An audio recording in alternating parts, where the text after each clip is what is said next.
കർത്താവിന്റെ പരിശുദ്ധമായ നാമം ഈ നല്ല പകലിൽ വാഴ്ത്തപ്പെടുമാറാകട്ടെ. ജോയ്സ് ജീവിതായി ടെസ്റ്റ്മണി ചാനലിലൂടെ കടന്നു വരുന്നതായ ജീവിതാനുഭവങ്ങൾ ശ്രോതാക്കളാകുന്ന നിങ്ങൾക്ക് അനുഗ്രഹമാകുന്നുവെന്ന് നിങ്ങളുടെ പ്രതികരണങ്ങളിലൂടെ ഞങ്ങൾക്ക് മനസ്സിലാക്കാൻ കഴിയുന്നത് ഓർത്ത ദൈവത്തെ സ്തുതിക്കുന്നു. ദൈവം നിങ്ങൾ എല്ലാവരെയും ധാരാളം അനുഗ്രഹിക്കുമാറാകട്ടെ. Praise the Lord. ഇന്ന് അനുഗ്രഹിക്കപ്പെട്ടതായ ഒരു കർത്താവിന്റെ ദാസനാണ് നമ്മുടെ ജീവിതാനുഭവം ഈ ചാനലിൽ ഷെയർ ചെയ്യുവാനായിട്ട് കടന്നു വന്നിരിക്കുന്ന കർത്താവിന്റെ ദാസൻ രാജു ജോർജ്.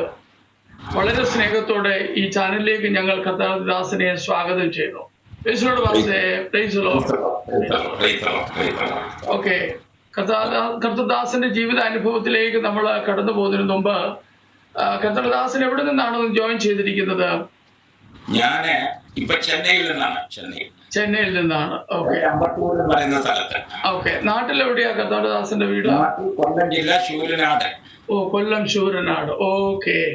അപ്പൊ ചെന്നൈയിലാണ് കർത്താവിന്റെ വേലയിലായിരിക്കുന്നത്. Okay okay. കർത്താവിന്റെ ദാസന്റെ ജീവിതാനുഭവങ്ങൾ കേൾക്കുവാൻ ഞങ്ങൾക്ക് ആഗ്രഹമുണ്ട്. കർത്താവ് ഉപയോഗിച്ച വിധങ്ങളെ കുറിച്ച് ഞങ്ങൾക്ക് കേൾക്കുവാൻ ആഗ്രഹമുണ്ട്. Praise the Lord. അതിലേക്ക് കടന്നു പോകുന്നതിന് മുമ്പ് ഒരു വാക്ക് ദൈവസന്നിധി സ്തോത്രം ചെയ്യാം. പരിശുദ്ധനായ ദൈവമേ, നന്ദി പറയുന്നു. കർത്താവിന്റെ കൃത്യനെ ഞങ്ങൾക്ക് ലഭ്യമായത് ഓർത്ത സ്തോത്രം. അതിലൂടെ കേൾക്കുന്ന ജീവിതാനുഭവങ്ങൾ കർത്താവെ ശ്രോതാക്കളെ കർത്താവിലേക്ക് അടുക്കുന്നതിനും ആത്മീയ ഉദ്ധാരണത്തിനും കാരണമായി തീരുവാൻ സ്വർഗം കൃപ ചെയ്യണം. കർത്താവിന്റെ നാമത്തിൽ ചോദിക്കുന്നു, ദയതോന്നി കേൾക്കുമാറാകണമേ. ആമേൻ ആമേൻ ആമേൻ ആമേൻ. ഓക്കെ പാസ്റ്റർ, തുടർന്നുള്ള സമയങ്ങൾ കർത്താവിന്റെ ദാസന്റേതാണ്. ജീവിതാനുഭവങ്ങൾ നമ്മുടെ മാന്യ പ്രേക്ഷകരുടെ ആത്മീക വർധനവിന് വേണ്ടി ദൈവനാമ മഹത്വത്തിന് വേണ്ടിയും ഷെയർ ചെയ്യാം. കർത്താവിന്റെ നാമം കേൾക്കുന്നുണ്ടല്ലോ? ഉണ്ട്. കർത്താവിന്റെ നാമം ഈ രാത്രി കാലം വാഴ്ത്തപ്പെടുമാറാകട്ടെ. ഈ ജെസ്സി ടിവിയിലൂടെ എനിക്കും ഇന്ന് രാത്രിയിൽ കർത്താവിന്റെ ഒരു സാക്ഷിയായി നിൽക്കുവാൻ തക്കവണ്ണം ദൈവം അവസരം ഒരുക്കിയതിനായിട്ട് ദൈവത്തെ ഞാൻ സ്തുതിക്കുന്നു, സ്തോത്രം ചെയ്യുന്നു. അതിന് കാരണമായി തീർന്ന കർത്താവിന്റെ വിലപ്പെട്ട ദാസൻ എൻ്റെ സ്നേഹിതനായിരിക്കുന്ന ഡൽഹിയിലുള്ള ജോൺസൺ പാസ്റ്ററാണ് ഇതിന് കാരണമായി തീർന്നത്. അദ്ദേഹത്തിനായി ദൈവത്തെ സ്തുതിക്കുന്നു, സ്തോത്രം ചെയ്യുന്നു. ആമേൻ, സ്തോത്രം. എൻ്റെ ജീവിത അനുഭവങ്ങള് ദേവദാസൻ പറഞ്ഞതുപോലെ എല്ലാം ഒന്നും ഈ ഇതിനകത്ത് പങ്കുവയ്ക്കാൻ പറ്റാത്ത ഒരുപാട് കാര്യങ്ങളുണ്ട്. എങ്കിലും എൻ്റെ മനസ്സിൽ വരുന്നതും ആ കാര്യങ്ങൾ ഞാൻ നിങ്ങളുമായിട്ട് പങ്കുവയ്ക്കുവാൻ ദൈവനാമത്തിൽ എന്നെ തന്നെ സമർപ്പിക്കുകയാണ്. എൻ്റെ പേര് പാസ്റ്റർ, ഇപ്പോഴത്തെ എൻ്റെ പേര് പാസ്റ്റർ രാജു ജോർജ് ആണ്. പഴയ പല പേരുകളുള്ളതെന്ന് ഞാൻ പറയുന്നില്ല. എൻ്റെ സ്വന്തം ദേശം കൊല്ലം ജില്ല ശൂരനാടാണ് എൻ്റെ ജന്മദേശം. ഇപ്പോൾ ഞങ്ങൾ ചെന്നൈയിലായിരിക്കുന്നു. ഞാൻ എൻ്റെ ജനിച്ചു വളർത്തപ്പെട്ട നാട്ടിൽ എൻ്റെ ചെറുപ്രായത്തിൽ തന്നെ ഞാൻ ഒരു ആർക്കും അടക്കാൻ വയ്യാത്തവനായ ഒരു കാണ്ടാമൃഗത്തിന് തുല്യമായ രീതിയിൽ എൻ്റെ ചെറുപ്രായം മുതൽ ഞാൻ എൻ്റെ നാട്ടിൽ ജീവിക്കുവാനിടയായി തീർന്നു. ഞാൻ 6ാം ക്ലാസ് പഠിച്ചുകൊണ്ടിരിക്കുമ്പോൾ തന്നെ കൂട്ടുകാരുമായിട്ട് ഈ ലോക ജീവിതത്തിലേക്ക് വീഴുവാനിടയായി തീർന്നു. ആദ്യമായിട്ട് ഞാൻ പുകവലിക്ക് അടിമയായി തീർന്നു. അതിനുശേഷം കത്തോലിക്ക ബാക്ക്ഗ്രൗണ്ട് ആയിരുന്നു എൻ്റെ അപ്പനും ഞങ്ങൾ കുടുംബമായിട്ട് കത്തോലിക്ക ബാക്ക്ഗ്രൗണ്ട് ആയിരുന്നു. എൻ്റെ ഭാര്യ വീട് കടമനാട്, പിന്നെ ജാക്കോപള്ളിക്കാരായിരുന്നു. ഞാൻ വിവാഹം നടന്നതൊക്കെ കത്തോലിക്കയിലായിരുന്നു. അങ്ങനെ ആ കുടുംബ ജീവിതത്തിൽ അങ്ങനെ ഇരിക്കുമ്പോഴാണ് ഞാൻ ഇങ്ങനെ പാരമ്പര്യമായിട്ട് പോകുന്ന സമയത്താണ് ഞാൻ ഇങ്ങനെ ഈ ലോകപരമായിട്ട് ജീവിക്കുവാനിടയായി തീർന്നത്. അവന്റെ ചെറുപ്രായം മുതലേ ഞാൻ കൂട്ടുകെട്ടിലും മറ്റുള്ള കാര്യങ്ങളിലൊക്കെ പുകവലിക്കും, ചാരായം, മറ്റു കുടിപ്പഴക്കത്തിന് കുടിക്കും, മറ്റേ ഒരു അടിമത്തത്തിലേക്ക് വീഴുവാനിടയായി തീർന്നു. അങ്ങനെ ഇരിക്കുമ്പോൾ എൻ്റെ ജീവിതത്തിൽ സമാധാനമില്ലാതെയായി, സ്വസ്ഥതയില്ലാതെയായി. ഞാൻ സ്കൂളില് എൻ്റെ കൂട്ടുകാരുമായിട്ട് ചേർന്ന് ഞാൻ KSU എന്ന യൂണിയൻ സ്റ്റാർട്ട് ചെയ്യാനിടയായി തീർന്നു. അങ്ങനെ പ്രശ്നങ്ങൾ വളരെ വലുതായി തീർന്നു.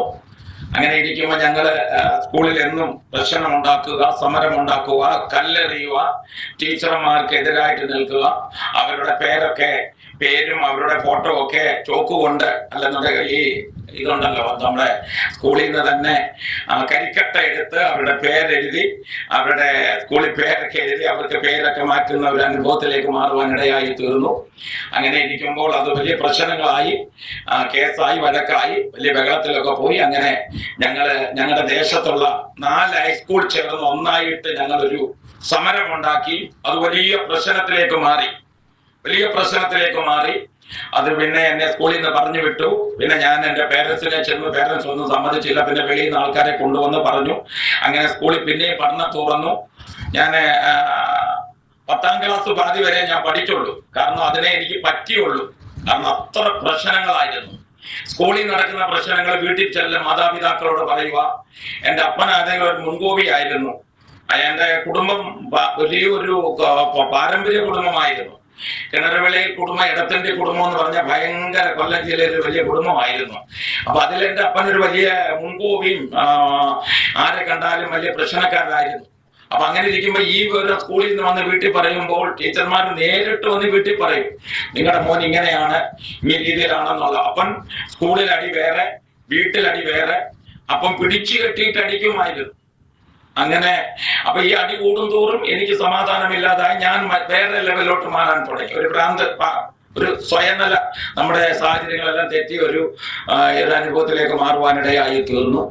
അങ്ങനെ സ്കൂളിൽ പ്രശ്നം, വീട്ടിൽ പ്രശ്നം. അങ്ങനെ ഇരുന്ന സമയത്ത് എനിക്ക് ജീവിക്കാൻ പറ്റാത്ത ഒരു അനുഭവം. അമ്മ ഒരു പക്കം ശപിക്കുന്നു, നീ എന്തിനാ എനിക്ക് ജനിച്ചെന്ന് ചോദിക്കുന്നു. അപ്പൻ അങ്ങനെ ചോദിക്കുന്നു. വീട്ടിൽ സമാധാനമില്ല, വെളിയിൽ പോയാൽ സമാധാനമില്ല. വെളിയിൽ എന്നും അടിയും വഴക്കും പുക്കാറുമായിട്ടൊരു അനുഭവത്തിലേക്ക് മാറിക്കഴിഞ്ഞു. അങ്ങനെ ഇരിക്കുന്ന സമയത്ത് എനിക്ക് ഞാൻ 10ാം ക്ലാസ്സിൽ കയറി. 9ാം ക്ലാസ് കഴിഞ്ഞു. 10ാം ക്ലാസ്സിൽ കയറുന്ന സമയത്ത് പിന്നെ ഒന്നുകിൽ എനിക്ക് മരിക്കണം. കാരണം സമാധാനമില്ല. കൂട്ടുകാർ അങ്ങനെ കിടക്കുന്നു. വീട്ടിൽ എന്നും സമരം. മാസത്തിൽ 2 സമരമെങ്കിലും സ്കൂളിൽ ചെയ്യാതിരിക്കത്തില്ല.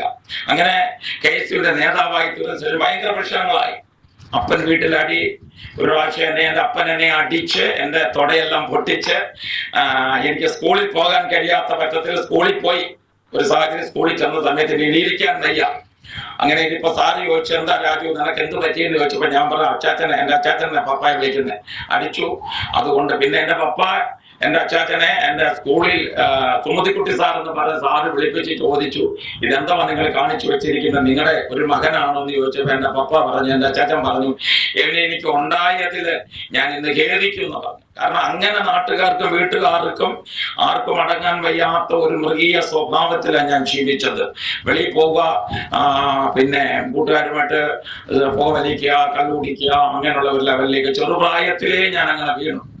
അങ്ങനെ ഇരിക്കുന്ന സമയത്ത് പിന്നെയും എൻ്റെ മനസ്സിൽ എനിക്ക് മരിക്കണം അല്ലെങ്കിൽ നാട് വിട്ടു പോകണം, ഈ ദേശത്തെ ഇരിക്കാൻ പാടില്ല എന്നുള്ളതായി. അങ്ങനെ ഇരിക്കുന്ന സുപ്രഭാതത്തിൽ എന്തിനാ ഞാൻ മരിക്കുന്നത്, എനിക്ക് നാട് വിടണം, എനിക്ക് എങ്ങനെയെങ്കിലും എവിടെയെങ്കിലും അന്യദേശത്ത് പോകണം എന്നുള്ള ചിന്തയായി. അങ്ങനെ 10ാം ക്ലാസ്സിൽ പാതി പഠിച്ചുകൊണ്ടിരിക്കുന്ന സമയത്ത് ഞാൻ പുസ്തകം സ്കൂളിൽ വെച്ചിട്ട് നാട് വിട്ടു. ആരോടെയും പറയാതെ ഞാൻ നാട് വിട്ടു. ഞങ്ങളുടെ ബസ് സ്റ്റാൻഡിൽ ചെന്നു, ജംഗ്ഷനിൽ ചെന്ന് ബസ് കയറി. ഞാൻ കൊല്ലം പോകുന്ന വണ്ടി പന്നിക്കായി വഴി കുണ്ട്രയിൽ ചെന്ന് ഇറങ്ങി. കുണ്ട്രയിൽ ഇങ്ങനെ അലഞ്ഞു നടക്കുന്ന സമയത്ത് ഒരു ചായക്കട കണ്ടു. ചായക്കടയിൽ ചെന്നു. ഞാൻ അവിടെ കാരണം ചായക്കടയിൽ കയറാനുള്ള കാരണം എനിക്ക് ചായ കട നടത്തണം വലിയ ഇഷ്ടമായിരുന്നു. എൻ്റെ അപ്പുറം ചായക്കട ഉണ്ടായിരുന്നു. എൻ്റെ പിതാവിന് ചായക്കട ഉണ്ടായിരുന്നു. പലചരക്ക്. അപ്പൊ ഞാൻ ചെറുപ്രായത്തില് ചായ ഹോട്ടലിലെ ജോലിയൊക്കെ ചെയ്യുമായിരുന്നു. അങ്ങനെ ആ ചായക്കടയിൽ ചെന്നു. ചായക്കടയിൽ കിട്ടുന്ന പൈസ കൊണ്ട് തുച്ഛമായി പൈസ കിട്ടും. അന്ന് പിന്നെ സിഗരറ്റ് വലിക്കുക, വെള്ളം അടിക്കുക, അങ്ങനെ ഒരു ഇതിലായി. അങ്ങനായി ഞാൻ അവിടുന്ന് രക്ഷപ്പെട്ട് തെന്മല എന്ന് പറഞ്ഞ സ്ഥലത്ത് വന്ന് അവിടെ ഒരു ചായക്കടയിൽ കയറി. അത് ഹോട്ടലായിരുന്നു. അങ്ങനെ അവിടെ ജോലി, ചെറിയ ക്ലാസ് കഴിയുവാനും മറ്റുള്ള കാര്യങ്ങളും ഇലയെടുക്കുവാനും പാത്രം കഴുകാനൊക്കെ. അങ്ങനെ ചായ മാസമായതിനു ശേഷം പിന്നെ ഞാൻ ആഹാരം ഉണ്ടാക്കുന്നതെല്ലാം പഠിച്ചു. അങ്ങനെ ആ കടയിലെ ഉത്തരവാദിത്വം മൊത്തം എനിക്ക് തന്നു. അങ്ങനെ ആയി. അവിടെ ഇങ്ങനെ നല്ല രീതിയിൽ നിൽക്കുമ്പോൾ എൻ്റെ പിതാവ്, എൻ്റെ അളിയൻ എന്നെ വന്ന് കണ്ടു. ഞാൻ അളിയനോട് പറഞ്ഞു, അപ്പോഴോട് പറയണ്ടെന്ന് പറഞ്ഞു. പിന്നെ അവർ വന്ന് എന്നെ കണ്ടു. ആ ഓണറുമായിട്ടൊക്കെ സംസാരിച്ചു. ഞാൻ തിരിച്ചു വരാമെന്നൊക്കെ പറഞ്ഞു. എന്നെനിക്ക് പോകാൻ മനസ്സില്ലാതെ ആയി. അവിടുന്ന് പിന്നെ ഞാൻ ഇങ്ങനെ ഇരിക്കുന്ന സമയത്ത് അവിടെ ഒരാളുമായിട്ട് ബന്ധപ്പെട്ട് കഴിഞ്ഞപ്പോൾ എന്നോട് പുള്ളി സംസാരിച്ചു, നിങ്ങൾ നിരാലി ഞങ്ങളുടെ കൂടെ ചേരുകയാണെങ്കിൽ നല്ല കാശ് കിട്ടും, നമുക്ക് അങ്ങനെയുള്ള കാര്യങ്ങളൊക്കെ നമുക്ക് ചെയ്യാം എന്നൊക്കെ പറഞ്ഞ് എന്നെ അവരോട് ഒരു ദിവസം കൊണ്ടുപോയത് എവിടെ, തെന്മല കാട്ടിനകത്ത ഉൾക്കാട്ടില. അപ്പൊ അത് കള്ളക്കടത്തായിരുന്നത്. കാട്ടിൽ നിന്ന് മരങ്ങൾ വെട്ടുക, മറ്റുള്ള ഈ ചന്ദന മരങ്ങളൊക്കെ വെട്ടി കടത്തുന്ന ഒരു കൊള്ളക്കടത്തുകാരുടെ കൂട്ടത്തിലാണ് ചെന്ന് പെട്ടെന്ന് അകത്ത് ചെന്ന് കയറി കഴിഞ്ഞാൽ നമുക്കൊന്ന് വെളി വരാൻ പറ്റാത്ത ഒരു സാഹചര്യമായി. പക്ഷെ എനിക്ക് വെളി വരണമെന്ന്, പക്ഷെ അവർ വെളിവിടത്തില്ല നമ്മളെ. പകലെല്ലാം നമ്മൾ അവിടെ തന്നെ ഫുഡ് കാര്യങ്ങളെല്ലാം ഉണ്ട്. അങ്ങനെ നമ്മൾ വെളിയിൽ പോകാൻ നമ്മളെ കൊന്നുകളയും. അങ്ങനെയുള്ള ഒരു സാഹചര്യങ്ങൾ അവിടെ കണ്ടത്. അങ്ങനെ ഈ സമയത്ത് എനിക്ക് എന്റെ മനസ്സിൽ ആരോ പറയാം, നീ പുറത്തു പോകണം, ഇവിടം വിട്ട് പുറത്തു പോകണമെന്ന് ആരോ എന്നോടൊന്ന് പറയുന്നത് പോലെ അവിടെ ഞാൻ 6 മാസം അവരുമായിട്ട് ആ കൊള്ളക്കാരുടെ കൂട്ടത്തിൽ, ആ കടത്തുകാരുടെ കൂട്ടത്തില് രാത്രിയില് ഇതെല്ലാം വെട്ടി കടത്തുക, അങ്ങനെയുള്ള സംഭവങ്ങളൊക്കെ. ലാസ്റ്റ് പിന്നെ അവിടുന്ന് ഏതോ എന്നെ ആരോ കൈക്ക് പിടിച്ച് അവരുടെ കണ്ണൊക്കെ വെട്ടിച്ച് ഞാൻ പുറത്തു വന്നു.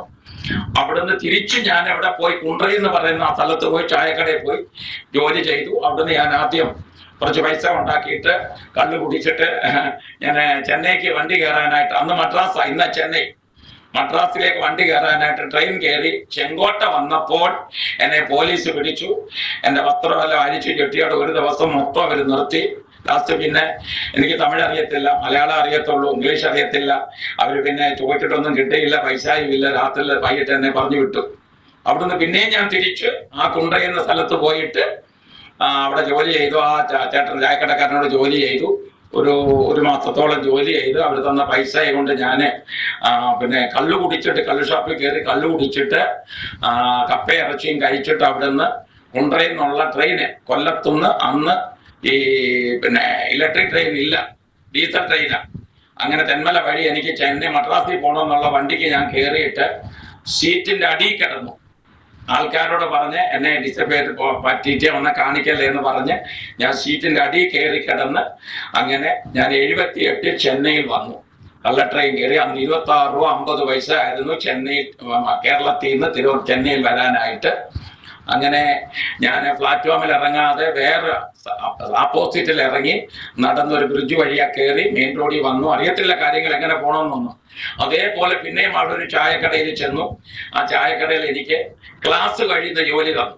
കാരണം ക്ലാസ് കഴിയുക, തുടയ്ക്കുക, കാര്യങ്ങളൊക്കെ ചെയ്യുക. ഇന്നും ആ കടയുണ്ട്. ഞാൻ എൻ്റെ ഭാര്യയും മക്കളെയും മരുമക്കളെയും കൊച്ചുമക്കളെയും എൻ്റെ വിശ്വാസത്തിലും എല്ലാം കൊണ്ട് ഞാൻ കാണിച്ച ആ കട ഇന്നും ഉണ്ട്. അങ്ങനെ ഇരിക്കുന്ന സമയത്താണ് എൻ്റെ കൂടെ പഠിച്ച എൻ്റെ കൂടെ തല്ലിപ്പുള്ളിയായിട്ട് ജീവിച്ച ചന്ദ്രൻ എന്ന് പറഞ്ഞ ഒരു സഹോദരൻ, എൻ്റെ ഒരു സ്നേഹിതൻ അവിടെ വന്നു. ഞങ്ങൾ അവനുമായിട്ട് കണ്ട് സംസാരിച്ചു. അപ്പം എൻ്റെ ഒരു അപ്പാപ്പൻ ഈ ചെന്നൈ പട്ടണത്തിൽ ഇവിടെ ഉണ്ട്, ഈ അമ്പത്തൂർ എന്ന് പറയുന്ന സ്ഥലത്തുണ്ട്. എനിക്ക് അവിടെ വരണമെന്ന് പോകണമെന്നുള്ള ചിന്തയായി. അങ്ങനെ ആയി അവനോട് കണ്ടു. അവൻ എന്നെ അമ്പത്തൂരിൽ കൊണ്ടുവന്നു. ഞാൻ 78 ഈ ചെന്നൈയിൽ ഈ അമ്പത്തൂർ എന്ന് പറയുന്ന സ്ഥലത്ത് വരുവാനിടയായി തീർന്നു. എന്നാൽ വന്നിട്ട് എൻ്റെ സ്വഭാവത്തിന് മാറ്റമൊന്നുമില്ല. അപ്പാപ്പന് നല്ല വെള്ളം അടിക്കുന്ന വ്യക്തിയായിരുന്നു, നല്ല ബിസിനസ്സുകാരനായിരുന്നു, ഈ ട്രാൻസ്പോർട്ടർ ഉണ്ടായിരുന്നു, പിന്നെ ഫാബ്രിക്കേഷൻ വർക്ക് കമ്പനിയിലൊക്കെ കോൺട്രാക്ട് ആയിരുന്നു. അപ്പാപ്പന് ബ്രാൻഡി ബിസ്കി ഒക്കെ വാങ്ങിച്ചുകൊണ്ട് വെക്കും, അരി ചാക്കിനകത്ത് വാങ്ങിച്ചു വെക്കുമായിരുന്നു. അപ്പാപ്പൻ രാത്രി അതെടുത്ത് കുടിക്കും. പകല് അപ്പാപ്പൻ പോകുന്ന സമയത്ത് ഞാനത് എടുത്ത് കുടിച്ചിട്ട് അതിനകത്ത് തേയിലവെള്ളം ഒഴിച്ച്, എത്രത്തോളം ഔൺസ് എടുത്തോ അത്രത്തോളം അതിനകത്ത് തേയിലവെള്ളം ഒഴിച്ച് വെച്ച് അപ്പാപ്പനെ ആ തേയിലവെള്ളം മാത്രത്തോളം കുടിപ്പിക്കും. അതേപോലെ കള്ളു വാങ്ങിക്കാൻ എന്നെ പറഞ്ഞു വിടും. അവർ ചീട്ട് കളിക്കുന്ന പറഞ്ഞാൽ കള്ളു വാങ്ങിക്കാൻ പറഞ്ഞു വിടുന്ന പറഞ്ഞാൽ ഞാൻ പിന്നെ പോയിട്ട് വന്നിട്ട് തലേത്തത്തെ കഞ്ഞവെള്ളം വെച്ചിട്ട്, കുളിച്ച കഞ്ഞോളം വെച്ചിട്ട് ഈ കള്ളിനകത്ത് വെച്ച് അവിടെ കഞ്ഞോളം കുടിക്കും. ഒറിജിനൽ കള്ള് ഞാൻ കുടിക്കുമായിരുന്നു. അങ്ങനെ ഒരു വല്ലാത്ത ഒരു അനുഭവത്തിലേക്ക് അങ്ങനെ പോയി. ഇവിടെയും പിന്നെ ഞാൻ ഈ അപ്പാപ്പന്റെ കൂടെ ജോലി ചെയ്യാൻ തുടങ്ങി. ഈ ലോഡിങ് അൺലോഡിങ്, ഫാബ്രിക്കേഷൻ വർക്കുകള്, പിന്നെ വെൽഡിങ്, കട്ടിങ്, അങ്ങനെ ലോഡിങ് അൺലോഡിങ് ഒക്കെ ആയി. അങ്ങനെ പല മാസങ്ങളോളം അപ്പാപ്പന്റെ കൂടെ ജീവിച്ചു. അങ്ങനെ ഈ ഇരിക്കുന്ന ഒരു സമയത്ത് സ്തോത്രം, വളരെ മോശമായിട്ട് ചെന്നൈ പട്ടണത്തില് ഞാൻ ജീവിക്കുകയായിരുന്നു. ആർക്കും അടങ്ങാൻ വയ്യാത്തവനായിട്ട്, ഒരു കാണ്ടാമൃഗത്തിന് തുല്യമായിട്ട്. എൻ്റെ അപ്പാപ്പനാണെങ്കിൽ അലക്സ് എന്ന് പറയുന്ന പുള്ളിയുടെ കൂടെ ചെയ്യുന്ന ഒരാളുടെ അടുത്ത് സ്തോത്രം സിഗരറ്റ് വാങ്ങിച്ചു കൊടുത്തയച്ചു. കാരണം ഞാൻ ഒരു ദിവസം പുള്ളി വീട്ടിലോട്ട് പോകുമ്പോൾ ഞാൻ ഒരിടത്ത് ഇരുന്നും കൊണ്ട് ഡബിൾ സിഗരറ്റ്, 2 സിഗരറ്റ് ഒരുമിച്ച് വെച്ച് പുക വലിക്കുന്ന ഒരു അനുഭവം പുള്ളി കണ്ടു. അങ്ങനെ എനിക്ക് ഒരു പാക്കറ്റ് സിഗരറ്റ് വാങ്ങിച്ച അപ്പാപ്പൻ തന്നയച്ചു. അവനോട് കുടിച്ചിട്ട് പോയി ചാവാൻ പറയടാ, വലിച്ചിട്ട് ചാവാൻ പറയടാ എന്നുള്ള. അങ്ങനെ വല്ലാത്ത ഒരു സ്റ്റേജിലേക്ക് പോവുകയായിരുന്നു. കുടിക്കാതെ എനിക്ക് ഉറക്കാൻ വയ്യ, വെള്ളം അടിച്ചില്ല, ജോലി ചെയ്യാൻ പറ്റാത്ത ഒരു കണ്ടീഷനായി. ഒരു ദിവസം പാക്കറ്റ് കണക്കിന് സിഗരറ്റ് പുകവലിക്കുന്ന അനുഭവത്തിനായി. അങ്ങനെ വലിയ പ്രശ്നങ്ങളിലൂടെ ഞാൻ കടന്നു പോകേണ്ടി വന്നു. അടിയായി, വഴക്കായി, കേസായി. അപ്പൊ എന്റെ അപ്പാപ്പന്റെ പേര് പറഞ്ഞ എല്ലാവരും, പുള്ളി SLT എന്ന് പറഞ്ഞ അറിയപ്പെട്ട ഷാമുൽ, എല്ലാവരും അറിയപ്പെട്ട ആളാണ് ഇവിടുത്തെ. അപ്പൊ പുള്ളിയുടെ പേര് പറഞ്ഞാൽ നമ്മളെല്ലാത്തിനും നമുക്കൊരു സമാധാനം കിട്ടുമോട്ടെ, ഇന്നാളുടെ അനിയനാണ് എന്ന് പറഞ്ഞ് അങ്ങനെ നിൽക്കുമായിരുന്നു. അങ്ങനെയായി നിവർത്തിയില്ലാതായി. അങ്ങനെ ഇരിക്കുമ്പം പല പെണ്ണുകേത്തിൽ അകപ്പെട്ടു, പെണ്ണ് പ്രശ്നത്തിൽ അകപ്പെട്ടു. അങ്ങനെ അതിൽ നിന്നെല്ലാം വിടുതലയായി വന്ന ചില നാട്ടുകാർ, വീട്ടിൽ അപ്പനും അച്ചാച്ചനും അമ്മയൊക്കെ സ്വന്തക്കാരെല്ലാം കൂടെ ചേർത്ത് വിവാഹത്തിന് ആലോചിച്ചു. അങ്ങനെ കടവനാട്ടിൽ നിന്ന് ഒരു ആലോചന വന്നു. അങ്ങനെ ഞങ്ങൾ 1990 എൻ്റെ വിവാഹം നടക്കുവാനിടയായി തീർന്നു. വിവാഹം നടന്നു കഴിഞ്ഞിട്ടും പിന്നെയും പ്രശ്നം മോശമായി. കുടുംബത്തിനകത്ത് എന്നും കുടിച്ചിട്ട് വരുവാൻ, ഞാൻ ഡ്രൈവറായിരുന്നു, ക്ലീനറായി ഡ്രൈവറായി അങ്ങനെ ഇരിക്കുകയായിരുന്നു. അങ്ങനെ ആയിരിക്കുന്ന സമയത്താണ് മദ്യപാനി. അപ്പൊ എല്ലാരും പറയും വണ്ടിക്കാരെയും വള്ളക്കാരെയും വിശ്വസിക്കാൻ പറ്റത്തില്ല എന്നുള്ള. ഞാൻ അങ്ങനെയായിരുന്നു. അവിടെ സ്വന്തക്കാരെന്നെ കാണാൻ വന്നപ്പോഴും ഞാൻ ഫുൾ ലെവലില്ലാ നിൽക്കുമ്പോഴാണ് എന്നെ വന്ന് കാണാനും ഇടിക്കുകയും പിടിക്കുകയൊക്കെ ഞാൻ അവരുടെ യാത്ര ചെയ്യുകയൊക്കെ ചെയ്യുന്നത്. അങ്ങനെ ആ വിവാഹമൊക്കെ നടന്നു. പക്ഷെ എന്റെ ജീവിതം വളരെ മോശമായി കഴിഞ്ഞു. വീട്ടിലെ പുള്ളിക്കാരിയുമായിട്ട് ബഹളമാണ്, എന്നും അടിയും വഴക്കും പൂക്കാറുമായി, എന്നും തല്ലിപ്പൊളിയാണ്. കുടിച്ചിട്ട് വന്നിട്ട് കട്ടിലെ കിടക്കത്തില്ല, ബെഡിന്റെ കീഴിൽ കയറി കിടക്കും. ഇന്ന് പറഞ്ഞിട്ട് പോകും, നീ ഇന്ന് എന്നെ കാണത്തില്ല, എന്റെ ബോഡിയെ കാണത്തുള്ളൂ എന്ന് പറഞ്ഞിട്ട് അങ്ങനെ കുടിച്ചിട്ടാ വണ്ടി ഓടിക്കുന്നത്. രാവിലെ മുതൽ എപ്പോഴും ബോട്ടിൽ വണ്ടിക്കകത്തതാണ്. അങ്ങനെ ആയി. ഒരു കമ്പനി വണ്ടിയായിരുന്നു. അങ്ങനെ ആയി. ഇങ്ങനെ ഇരിക്കുന്ന സമയത്താണ് എൻ്റെ ഒരു സഹോദരൻ, എൻ്റെ കൂടെ ജോലി ചെയ്ത ഒരു സഹോദരന്, മർത്തോമാക്കാരൻ, ഞാൻ കത്തോലിക്കാരനും മർത്തോമാക്കാരൻ, എന്നോട് വലിയ ജീവനായിരുന്നു. ആ പുള്ളി മർത്തോമായി ഇന്ന് രക്ഷിക്കപ്പെട്ട് സ്നാനപ്പെട്ടില്ല, ഒരു പെന്തക്കോസ്തിന്റെ അനുഭവത്തിലെ കൂട്ടായ്മയിൽ പോകാൻ തുടങ്ങി. അങ്ങനെ ഇരിക്കുമ്പോഴാണ് ഇവിടെ ഈ ചെന്നൈ പട്ടത്തിൽ കൊരട്ടൂർ എന്ന് പറയുന്ന ഒരു മർത്തോമാക്കാരന്റെ അച്ചായന്, ജോണിച്ചാന്റെ അമ്മണിയാമ്മയുടെ വീട്ടിൽ നാട്ടിൽ നിന്ന് കോട്ടയം വള്ളിക്കോട് ഒരു MB ബേബി എന്ന ഒരു ഉപദേശി അവിടെ കടന്നു വന്നു. അപ്പം അങ്ങനെ ഇരിക്കുന്ന സമയത്ത് ഈ രാജു സഹോദരൻ അവിടെ പോയി. എന്റെ പുള്ളിയുടെ പേര് മാത്തുക്കുട്ടി എന്നാണ് ഞങ്ങൾ വിളിക്കുന്ന, രാജു എന്നാണ്. പുള്ളി അവിടെ ചെന്നു. അവിടെ ചെന്നിട്ട് അന്ന് രാത്രിയിൽ, വ്യാഴാഴ്ച രാത്രി പുള്ളിയോട് പറഞ്ഞു, നിന്റെ ഒരു സ്നേഹിതനുണ്ട്, ആ സ്നേഹിതനെ നീ വിളിച്ച് ഈ രക്ഷ അവന് കൊടുത്തില്ല, അവനോട് പറഞ്ഞ് അവനെ കേൾപ്പിച്ചില്ലെങ്കിൽ, സുവിശേഷം പറഞ്ഞ് അവനെ മാനസാന്തരപ്പെടുത്തിയില്ല എങ്കിൽ അവന്റെ രക്തപ്പഴി നിന്നോട് ചോദിക്കുമെന്ന് പറഞ്ഞു. അങ്ങനെ പുള്ളിക്ക് രാത്രി ഉറക്കമില്ലാതെ വെളുപ്പിനെ ഞങ്ങളുടെ വീട്ടിൽ വന്നു. കതവിനെ തട്ടി എന്നോട് വിവരങ്ങളൊക്കെ പറഞ്ഞു. അപ്പൊ ഞാൻ ലോറിക്കകത്ത് ലോഡ് കയറ്റി വെളുപ്പിനെ കുമ്മുടിപ്പണ്ടി എന്ന് പറഞ്ഞ സ്ഥലത്ത് പോകാനായിട്ട് റെഡിയായിരിക്കുക. ഞാൻ പറഞ്ഞു പറ്റത്തില്ല, എനിക്ക് പെന്തക്കോസ്തുകാരെ ഇഷ്ടമല്ല. എന്റെ നാട്ടിൽ ഞാൻ ആയിരിക്കുന്ന സമയത്ത് എന്റെ വീടിന്റെ അടുത്തൊക്കെ പെന്തക്കോസ്തുകാരുണ്ട്. റോഡിൽ കൂടെ പോകുന്നതൊക്കെ ഞാൻ അവരെ കളിയാക്കുമായിരുന്നു, കല്ലെറിയുമായിരുന്നു. എന്റെ വീട്ടിൽ വരുന്ന പാസ്റ്റർമാരെ പ്രാർത്ഥിക്കുന്നത് ഞാൻ കല്ലെറിയും കളിയാക്കുകയും ചെയ്യുമായിരുന്നു. അപ്പൊ അന്ന് അതിലൊരു ബേബി അപ്പച്ചൻ എന്ന് പറഞ്ഞ ഒരു അപ്പച്ചൻ എന്നോട് പറഞ്ഞു, എടാ മോനെ, നീ ഇന്ന് എന്നെ കല്ലെറിഞ്ഞു, നീ എന്നെ ചീത്ത വിളിച്ചു, എന്നാൽ നീ എഴുതി വെച്ചോ. ഞങ്ങൾക്കറിയത്തില്ല, ഞങ്ങൾ കത്തോലിക്ക, ഞങ്ങൾക്ക് ഈ പ്രൈസറോട് പറയാനോ സ്തോത്രം പറയാനൊന്നും അറിയത്തില്ല. പുള്ളി പ്രാർത്ഥിക്കും, ഞാൻ കല്ലുവാരി വീടിന്റെ മേലെ എറിയുമായിരുന്നു. പുള്ളി പോകുമ്പം പുള്ളിയെ പെന്തക്കോസ്തി പോണം അങ്ങനെ മറ്റേ പുള്ളി കളിയാക്കുമായിരുന്നു. അപ്പൊ പുള്ളി അന്ന് പറഞ്ഞു, എടാ നിന്നെ ഈ ദേശത്തല്ലാതെ മന്യദേശത്തുണ്ട് അല്ലേലൂയ പറയിപ്പിക്കാൻ നിന്നെ ഇടയാക്കുമെന്ന് പറഞ്ഞു. നമുക്കിതൊന്നും അറിയത്തില്ല. അങ്ങനെ ആയി. ഈ പുള്ളി എന്റെ സഹോദരൻ എന്നെ ഞങ്ങൾ അന്ന് പോയി. വെള്ളിയാഴ്ച ഉപവാസ പ്രാർത്ഥന, ഞാനും എന്റെ ഭാര്യയുമായിട്ട് പോയി. വെള്ളിയാഴ്ച ഉപവാസ പ്രാർത്ഥനയ്ക്ക് രാവിലെ വൈകിട്ട് ഇരുന്നു. അന്ന് രാത്രിയിലെ പ്രാർത്ഥനയും കഴിഞ്ഞപ്പോൾ എന്നിൽ നിന്ന് ഏതോ ഒന്ന് വിട്ട് പുറത്തു പോയതുപോലെ, എന്നെ ഒരു പെരിയ ബന്ധനം അഴിഞ്ഞു മാറിയതുപോലെ ആയി. അവിടുന്ന് ഞാൻ ഫ്രീ ആയി. നമ്മുടെ ശരീരത്തിൽ എന്തോ ഒരു വ്യത്യാസം വന്നു, ഫ്രീ ആയി. എന്റെ മനസ്സിന് ഭയങ്കര സന്തോഷം വന്നു. അങ്ങനെ ആ ദൈവദാസൻ ചോദിച്ചു, രാജു ബ്രദറിന്റെ മുഖത്തിന് നല്ല തെളിച്ചമായി, സമാധാനമായി. ഇന്ന് പകൽ ഇതാണ് രക്ഷയുടെ ദിവസം. യേശുവിനെ രക്ഷകന് ദൈവമായി സ്വീകരിച്ച് മരണപര്യന്ത വിശ്വാസത്തിൽ ജീവിക്കാൻ ആഗ്രഹിക്കുന്നു. ഞാൻ പെട്ടെന്ന് കൈ ഉയർത്തി ആഗ്രഹിച്ചു. അന്ന് 1991 ജൂലൈ മാസം ശനിയാഴ്ച 12 മണിക്ക് ഒരു മർത്തോമാക്കാരന്റെ വീട്ടിൽ വെച്ച് കർത്താവായ യേശു ക്രിസ്തുവിനെ രക്ഷകനെ ദൈവമായി സ്വീകരിക്കാനിടയായി തീർന്നു. Praise the Lord. അതെന്റെ ആദ്യത്തെ അനുഭവമാണ്. ഇത് ചെയ്യുമ്പോഴും എൻ്റെ വീട്ടിനകത്ത്, ഞാൻ താമസിക്കുന്ന വീട്ടില് ബ്രാൻഡിയുടെ ബിസ്കിയുടെ ബോട്ടിലുണ്ട്, സിഗരറ്റ് അടുക്കി വെച്ചിട്ടുണ്ട്. എന്നിട്ടും ഞാൻ ഇത് ഉപയോഗിക്കുകയും പിടിക്കുകയൊക്കെ ചെയ്തിട്ടും എനിക്ക് ജീവിതത്തിൽ സമാധാനമില്ല. പിന്നെയും കൂടാൻ തുടങ്ങി. യേശുവിനെ രക്ഷകനും ദൈവമായി സ്വീകരിക്കാൻ എന്നെ വഴി നടത്താൻ ആളില്ല. അങ്ങനെ വേറൊരു ദൈവദാസൻ ഈ സഹോദരൻ തന്നെ ദൈവദാസൻ എന്റെ വീട്ടിൽ കൊണ്ടുവന്നു, കൊടുങ്കൊയ്യൂർ എന്ന് പറയുന്ന സ്ഥലത്ത്. അപ്പൊ ഞങ്ങൾ ആ പുള്ളിയായിട്ട് ബന്ധപ്പെട്ടു. ആ പുള്ളി ആദ്യം എന്റെ വീട്ടിൽ വരെ പുള്ളി ഇറക്കി വിട്ടു. പുള്ളിയെ കഴുത്തത്ത് പിടിച്ച് ഇറക്കി വിട്ടു. എനിക്ക് പിന്നെ ഞങ്ങൾക്ക് പള്ളിയുണ്ട്, പട്ടക്കാരുണ്ട്, ഞങ്ങൾക്ക് മാതാവുണ്ടെന്നൊക്കെ പറഞ്ഞ്. അപ്പൊ എനിക്ക് മാതാവിന്റെ വലിയ ഇഷ്ടമായിരുന്നു. എല്ലാ വെള്ളിയാഴ്ചയും മാതാവിനെ എത്ര കുടിച്ചിട്ട് വന്നാലും മാതാവിനെ രാവിലെ എണീറ്റ് കുളിച്ച് മാതാവിന് മാലയൊക്കെ ഇട്ട് മെഴുതിലൊക്കെ എല്ലാം. ഇവിടെ അടുത്ത് വേളാങ്കണ്ണി എന്ന് പറഞ്ഞ പള്ളി ഞങ്ങളുടെ അവിടെ അടുത്താണ്. എന്റെ അപ്പാപ്പന്റെ മോനുമായിട്ട് ഞങ്ങൾ മാസത്തിൽ പോകും. ഇവിടുന്ന് മാല വാങ്ങിച്ചുകൊണ്ട് പോകും. അങ്ങനെ നടന്നൊക്കെ പോകുമായിരുന്നു. മുടി തമിഴ്നാട്ടിലൊരു ഇതുണ്ട്. എനിക്ക് ഇത്തിരി തമിഴൊക്കെ വരുന്നുണ്ട്. കൂടെ തമിഴിലാണ് എപ്പോഴും ശുശ്രൂഷയൊക്കെ. കൂടെ തമിഴ് വരുന്നുണ്ട്. അപ്പൊ ഞാൻ ഈ ഉയിര് കൊടുത്ത കടവുൾക്ക് മയിര് കൊടുക്കണമെന്നാ തമിഴ്നാട്ടിൽ പറയുന്നത്. അങ്ങനെ തമിഴ് അങ്ങനെ പറയുന്നത്. അങ്ങനെ ഞാൻ അവിടെ പോയി മുടിയൊക്കെ കൊടുത്തു. മുടിയൊക്കെ വെട്ടി മുട്ടയടിച്ചു. എനിക്കൊന്നും നടന്നില്ല. ഇങ്ങനെ മാനസികമായിട്ടൊക്കെ ഇങ്ങനെ തകർന്നു. കുടുംബത്തിലെ പ്രശ്നങ്ങളൊക്കെ അങ്ങനെ ഇരിക്കുന്ന സമയത്താണ് ദൈവത്തിന്റെ ആത്മാവ് ശക്തമായി എന്നെ കർത്താവിന്റെ നാമത്തിന് വേണ്ടി വിളിക്കുവാനിടയായി തീർന്നു.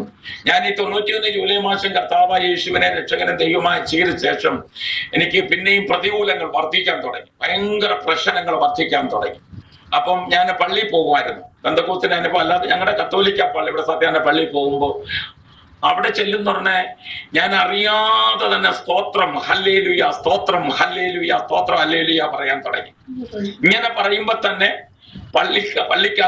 പള്ളിക്കകത്തുള്ള എൻ്റെ സ്വന്തക്കാര് തന്നെ, കൂട്ടുകാര് തന്നെ, ഞങ്ങളുടെ സമുദായക്കാരൻ എനിക്കെതിരായിട്ട് നിന്നു. ഇവിടെ വന്ന് സ്തോത്രം പറയാൻ പാടില്ല, ഇവിടെ വന്ന് കുമ്പസാരിക്കണം, അത് പിന്നെ സ്തോത്രം പറയാൻ പാടില്ല, ഹല്ലേലൂയ പറയാൻ പാടില്ല, യേശുവിന്റെ രക്തമൊന്നും പറയാൻ പാടില്ല എന്നും പറഞ്ഞുകൊണ്ട് അവരെന്നെ കളിയാക്കാൻ തുടങ്ങി. അങ്ങനെ പല ഞായറാഴ്ചകൾ കളിയാക്കാൻ തുടങ്ങി. അങ്ങനെ ഇരിക്കുന്ന സമയത്ത് ഞാനൊരു ബേബി പാസ് എന്ന് പറഞ്ഞൊരു വലിയ വ്യക്തിയുമായിട്ട് കൂട്ടുകെട്ടിൽ കണ്ടുമുട്ടി. പുള്ളിയുടെ ചർച്ചിൽ പിന്നെ പോകാൻ തുടങ്ങി. അങ്ങനെ സ്തോത്രം 1993 ആമേൻ. അപ്പൊ എല്ലാരും വന്ന് പറയും, IPC-കാര് വന്ന് പറയും, ഷാരോങ്കാര് വന്ന് പറയും. കാരണം ഞാൻ അത്ര ഒരു മോശമായി ഇവിടെ ജീവിച്ച ഒരാളാ. കാണ്ടാമൃഗമെന്നാണ് എന്നെ എല്ലാരും വിളിച്ചിരുന്നത്. ആമേൻ, സ്തോത്രം. അത്ര മോശമായ ഒരു രീതിയിലാണ് ഞാൻ കേരളത്തിൽ ജനിച്ചു വളർന്നാൽ ഇവിടെ വന്നതിന് ശേഷം ഇവിടെ ഭയങ്കര റൗഡീസമാണ്. അപ്പൊ ഞങ്ങളുടെ സ്റ്റാൻഡില് മലയാളത്തിനെയൊക്കെ അടിക്കും, മലയാളീസിനെയൊക്കെ അടിക്കുന്ന ഒരു സമയമായിരുന്നു. ഞാൻ അവിടെ ഉണ്ടെങ്കിൽ ചേട്ടൻ ഉണ്ടെന്ന് പറഞ്ഞ് ആരും ആരെയും അടിക്കത്തില്ല. അങ്ങനെയുള്ള ഒരു അനുഭവത്തിലാണ് ജീവിച്ചിരുന്നത്. പിന്നെ ഞാൻ ഇങ്ങനെ 91 യേശുവിനെ രക്ഷകനെ ദൈവമായി സ്വീകരിച്ചതിന് ശേഷം എൻ്റെ ജീവിതത്തിൽ വലിയ മാറ്റം വന്നു. പിന്നെയും ഞാൻ പിന്മാറിപ്പോയി. പിന്നെയും ദൈവത്തിലേക്ക് മടങ്ങി വന്നു. അങ്ങനെ ഇരിക്കുന്ന ഒരു സമയത്തിൽ IPC-ൽ ഒരു പാസ്റ്റർ വന്ന് എന്നോട് സംസാരിച്ചു. എൻ്റെ വീട്ടിൽ വന്ന് സംസാരിച്ചു. രാജു സ്നാനപ്പെടണം, എൻ്റെ ഭാര്യയോട് പറഞ്ഞു സ്വർണ്ണമൊക്കെ ഊരണമെന്ന് പറഞ്ഞു. ആദ്യമായിട്ട് വന്ന് സുവിശേഷം എന്നോടൊന്ന് പറയാം. ആ പുള്ളി മരിച്ചുപോയി. അപ്പൊ എൻ്റെ ഭാര്യ എന്നോട് പറഞ്ഞു സ്വർണ്ണ ഊരുന്ന പരിപാടി ഒന്നും പറ്റത്തില്ല. അപ്പൊ എനിക്കും അത്ര ഇഷ്ടപ്പെട്ടില്ല. ഈ വന്ന ഉടനെ സ്വർണ്ണ ഊരണമെന്ന് പറയാ, സുവിശേഷം പറയാതെ സ്നാനപ്പെടാമെന്നുള്ളത്. ഞാൻ പറഞ്ഞ സ്നാനം എന്താണെന്ന് എനിക്കറിയത്തില്ല. ഞാൻ കത്തോലിക്ക പാരമ്പര്യത്തിൽ വന്നവനാ. അവള് യാക്കോബയിൽ നിന്ന് വന്നതാ. ഞങ്ങളുടെ വിഭാഗം നട ഇത്ര നാളുകളെ ആയുള്ളൂ. പെന്തക്കോസ്തിന്റെ അനുഭവം നിങ്ങൾക്ക് അറിയത്തില്ല. എൻ്റെ മനസ്സിൽ ആരോ പറയുകയാണ്, ബൈബിള് ഞാൻ പഠിച്ചതിന് ശേഷം, ഇതിന്റെ സത്യം അറിഞ്ഞതിന് ശേഷമേ ഞാൻ സ്നാനപ്പെടത്തുള്ളൂ. എന്തിനാ സ്നാനപ്പെടുന്നത്, ആരാ സ്നാനപ്പെടേണ്ടതെന്നുള്ള എൻ്റെ മനസ്സിലൊരു ബോധ്യം വരട്ടെ. അങ്ങനെ 91 മുതൽ ഞാൻ എൻ്റെ വീടുകളിൽ പല ദൈവദാസന്മാര് കയറി ഇറങ്ങാൻ തുടങ്ങി. IPC-കാരെ കൂടുതൽ കയറി ഇറങ്ങിയത്. എനിക്കതൊരു വലിയ ശല്യമായിട്ട് മാറി. അങ്ങനെയുള്ള അപ്പൊ എനിക്കും അത് വെറുപ്പായി തീർന്നു. അങ്ങനെ ഇരിക്കുമ്പോൾ ഞാൻ ഈ ബൈബിളിൽ പഠിക്കാൻ തുടങ്ങി. 91 മുതൽ 93 വരെ 3 പ്രാവശ്യം ഞാൻ ബൈബിള് മൊത്തമായിട്ട് പഠിച്ചു. അങ്ങനെ എനിക്ക് 93 എനിക്ക് ബോധ്യമായി എനിക്ക് സ്നാനപ്പെടണം. ദൈവം ഒരു അടയാളം തന്നു. ദൈവത്തിന്റെ ആത്മ എന്നോട് സംസാരിച്ചു. ഒരാറ്റില് ഒരു ബ്രിഡ്ജിന്റെ കീഴിൽ ഞാൻ നിന്നും കൊണ്ട് സ്നാനപ്പെടുന്നതായിട്ട്. അങ്ങനെ ആയപ്പോഴത്തേന് ഞാൻ എൻ്റെ സത്യസുവിശേഷം ഇവിടെ ഉള്ളവരോട് പറയാൻ തുടങ്ങി. കത്തോലിക്കക്കാരോട് പറയാൻ തുടങ്ങി, യാക്കോബക്കാരോട് പറയാൻ തുടങ്ങി, ജാതികളോട് പറയാൻ തുടങ്ങി. അങ്ങനെ ആയിരിക്കുന്ന സമയത്ത് ഇവിടെയുള്ള ആൾക്കാരുമായിട്ട്, എനിക്ക് തമിഴ് അറിയത്തില്ലെങ്കിലും അവരുടെ കൂടെ കൈപ്രതി കൊടുക്കാനും സുവിശേഷം പറയാനും പോകും. അങ്ങനെയായി അനേകരെ ഇവിടെ രക്ഷയിലേക്ക് കൊണ്ടിടയായി തീർന്നു. അങ്ങനെ ഇരുന്നപ്പോ എൻ്റെ മനസ്സിൽ ആരോ ഒന്ന് പറയുകയാണ്, നീ നാട്ടിൽ പോ, നിന്റെ അപ്പനോടും അമ്മയോടും നിന്റെ ദേശക്കാരുടെ ഈ സാക്ഷ്യം പോയി പറയാൻ പറഞ്ഞു. അപ്പൊ നാട്ടുകാർക്കും വീട്ടുകാർക്കും ഞാനൊരു വൃത്തികെട്ടവനാണ്. ഈ വിളയല്ല ജോർജിന്റെ മോൻ രാജു എന്ന് പറഞ്ഞു കഴിഞ്ഞാൽ ചിലർക്ക് എന്നെ ഇഷ്ടമാണ്, ചിലർക്ക് എന്നെ അത്ര ഇഷ്ടമല്ല. കാരണം എന്റെ പ്രവൃത്തി അങ്ങനെയായിരുന്നു. കാരണം നാട്ടുകാർ പോലും വീട്ടിൽ വന്നിട്ട് ശപിച്ചിട്ട് പോയിട്ടുണ്ട്. അമ്മ ഒരു പക്കം ശപിക്കുന്നു, അപ്പനൊരു പക്കം, നാട്ടുകാരൊരു പക്കം. അങ്ങനെയൊക്കെ ഇരിക്കുന്ന സമയത്ത് എനിക്ക് എന്റെ മനസ്സിൽ പറയാം, നീ നാട്ടിൽ പോ. പെട്ടെന്ന് ഞാൻ നാട്ടിൽ ചെന്നു. അപ്പനെ അമ്മയുടെ വിവരങ്ങളൊക്കെ പറഞ്ഞപ്പോൾ എന്റെ അപ്പനെ വളരെ കോപിഷ്ഠനായിട്ട് എന്റെ നേരെ ഒരു ഒരു ഒരു സിംഹത്തെ പോലെ മുൻകോപത്തോട് കടന്നു വന്നിട്ട് പറഞ്ഞു, നീ നമ്മുടെ പാരമ്പര്യം എന്താണ്? നമ്മുടെ പള്ളിയുടെ പേര് കെടുത്തി, സമുദായത്തിന്റെ പേര് കെടുത്തി, നീ പെന്തക്കോസ്തി പോവാണെങ്കിൽ നീ എന്റെ മോനല്ലടാ എന്നും പറഞ്ഞും കൊണ്ട് എന്റെ കഴുത്തിന് പിടിച്ച് എന്റെ അപ്പൻ എന്നെ വെളിയിൽ തള്ളി. അടുക്കളയുടെ പാതി വാതിലുള്ള അവിടുന്ന് തുറന്നിട്ടിരിക്കുകയായിരുന്നു. എന്നെ ഞാനിങ്ങനെ കമന്നു പോയി വീണു. അവിടുന്ന് എന്നെ ഇറക്കി വിട്ടു. എന്റെ അപ്പൻ, നീ എന്റെ സ്വത്ത് തരത്തില്ല, എന്റെ മോനല്ല എന്ന് പറഞ്ഞ് എന്നെ ഇറക്കി വിട്ടു. ഞാന് പ്രാർത്ഥിക്കാൻ തുടങ്ങി. കണ്ണുനീരോട് മദ്രാസിൽ തിരിച്ചു വന്ന് പ്രാർത്ഥിക്കാൻ 3.5 വർഷം ഞാൻ കണ്ണുനീരോട് പ്രാർത്ഥിക്കാൻ തുടങ്ങി. എന്റെ ഇവിടെയുള്ള സഭക്കാരോട് എല്ലാം ഞാൻ പ്രാർത്ഥിക്കാൻ തുടങ്ങി. ഞങ്ങൾ കണ്ണുനീരോട് ഉപവസിച്ച് പ്രാർത്ഥിക്കാൻ തുടങ്ങി. 3.5 വർഷം പ്രാർത്ഥന കഴിഞ്ഞപ്പോൾ എന്റെ മനസ്സിൽ ആരോ വന്ന് പറഞ്ഞു, നീ സ്വന്തം ദേശത്ത്. അപ്പൊ എനിക്ക് അത്രയും പരിശുദ്ധാത്മാവിന്റെ അഭിഷേകം ഒന്നും പ്രാപിച്ചില്ലല്ലോ. അപ്പൊ അതുകൊണ്ട് എനിക്ക് അത്രത്തോളം അറിയത്തില്ല. പക്ഷെ എന്നെ ദൈവാത്മാവ് ഇങ്ങനെ പ്രേരിപ്പിച്ചു, നീ എന്റെ സ്വന്തം ദേശത്ത് പോയിട്ട് കൺവെൻഷൻ നടത്താൻ പറഞ്ഞു. അപ്പൊ കൺവെൻഷൻ എന്താ എനിക്കറിയത്തില്ല. പിന്നെ ഞാൻ നാട്ടിൽ ചെന്നു, എല്ലാവരോടും സംസാരിച്ചു. മർത്തോമാക്കാര് 2 അച്ചായന്മാർ എനിക്ക് ഫുൾ സപ്പോർട്ട് ചെയ്ത് എന്റെ സ്വന്തം ദേശത്ത് കത്തോലിക്കക്കാരന്റെ വീട്ടില് 6 വർഷം കൺവെൻഷൻ നടത്തി. 6 വർഷം കൺവെൻഷൻ നടത്തി. നമ്മുടെ പുതുപ്പള്ളി അച്ഛന് അങ്ങനെ പ്രഗത്ഭരായ സമുദായത്തിൽ നിന്ന് വന്ന ഹിന്ദുക്കൾ വന്നവരായ ദൈവദാസന്മാരെ വിളിച്ച് 6 വർഷം കൺവെൻഷൻ നടത്തി. കൺവെൻഷൻ തുടങ്ങിയതിന്റെ ആദ്യത്തെ വർഷം ഒരു പ്രശ്നമില്ലായിരുന്നു. പന്തലിട്ടായിരുന്നു. ചെന്നൈയിൽ ഒരാൾക്കാരുണ്ടായിരുന്നു. ഭയങ്കര അനുഗ്രഹമായിരുന്നു. കാരണം ഞാൻ എന്ത് ചെയ്തു വെച്ച് കഴിഞ്ഞാല് പകൽ ഉപവാസ പ്രാർത്ഥനയും രാത്രി കൺവെൻഷനുമായിട്ട് നടത്തി. അതിനു മുൻപ് ഞാൻ ഒരാഴ്ച നാട്ടിൽ ചെന്നിട്ട് നോട്ടീസ് അടിച്ച് എല്ലാ കത്തോലിക്ക, യാക്കോബ, മാർത്തോമ, CSIയില്, പിന്നെ ഈ സാർവില്, ഷാർമി, എല്ലാ വീട്ടിലും കയറി ഞാൻ നോട്ടീസ് കൊണ്ടുകൊടുത്ത് എല്ലാവരെയും കൺവെൻഷന് വിളിക്കുമായിരുന്നു, പ്രാർത്ഥനയ്ക്ക് വിളിക്കുമായിരുന്നു. അങ്ങനെ വലിയ ജനക്കൂട്ടം വന്നു. 1 വർഷമായി, 2 വർഷം, 3 വർഷമായപ്പോഴത്തേന് നാട്ടുകാരും അച്ഛന്മാരും ഒക്കെ ഇളകി, ഇത് പെന്തക്കോസ്തിന്റെ അനുഭവമാണ്, നമുക്ക് പറ്റത്തില്ല എന്ന് ഞങ്ങളുടെ പള്ളിക്കാരും ഞങ്ങളുടെ സ്വന്തക്കാരെല്ലാം ഇളകി. എന്റെ കാല് വെട്ടുവന്നായി, പന്തലിന് തീ വെത്തുവന്നായി, കള്ളൂടിയന്മാരെ കൊണ്ട് പ്രശ്നങ്ങൾ ഉണ്ടാക്കിച്ചു. ഭയങ്കര പ്രശ്നങ്ങളായി. അങ്ങനെ 4 വർഷമായി, 5 വർഷമായി. 6ാമത്തെ വർഷം ഭയങ്കര പ്രശ്നമായി. അഞ്ചാമത്തെ വർഷം RS എന്റെ കാല് വെട്ടു എന്ന് പറഞ്ഞു. എന്റെ ദേശത്തെ കാല് വെക്കത്തില്ല. ചെന്നൈ വന്ന് എന്നെ വെല്ലുവിളിച്ചിട്ട് പോയി. ഞങ്ങൾ പ്രാർത്ഥിച്ചു. അങ്ങനെ സഭയായിട്ട് പ്രാർത്ഥിച്ചു, കുടുംബമായിട്ട് ഞങ്ങൾ പ്രാർത്ഥിച്ചു. നാട്ടിലെല്ലാം പ്രാർത്ഥന ഉണ്ടായി. അങ്ങനെ 5ാമത്തെ വർഷവും കൺവെൻഷൻ നടത്തി. 6ാമത്തെ വർഷം കൺവെൻഷൻ നടത്തുമ്പോഴത്തേന് ഭയങ്കര പ്രശ്നങ്ങളായി. പോലീസ് വന്നു.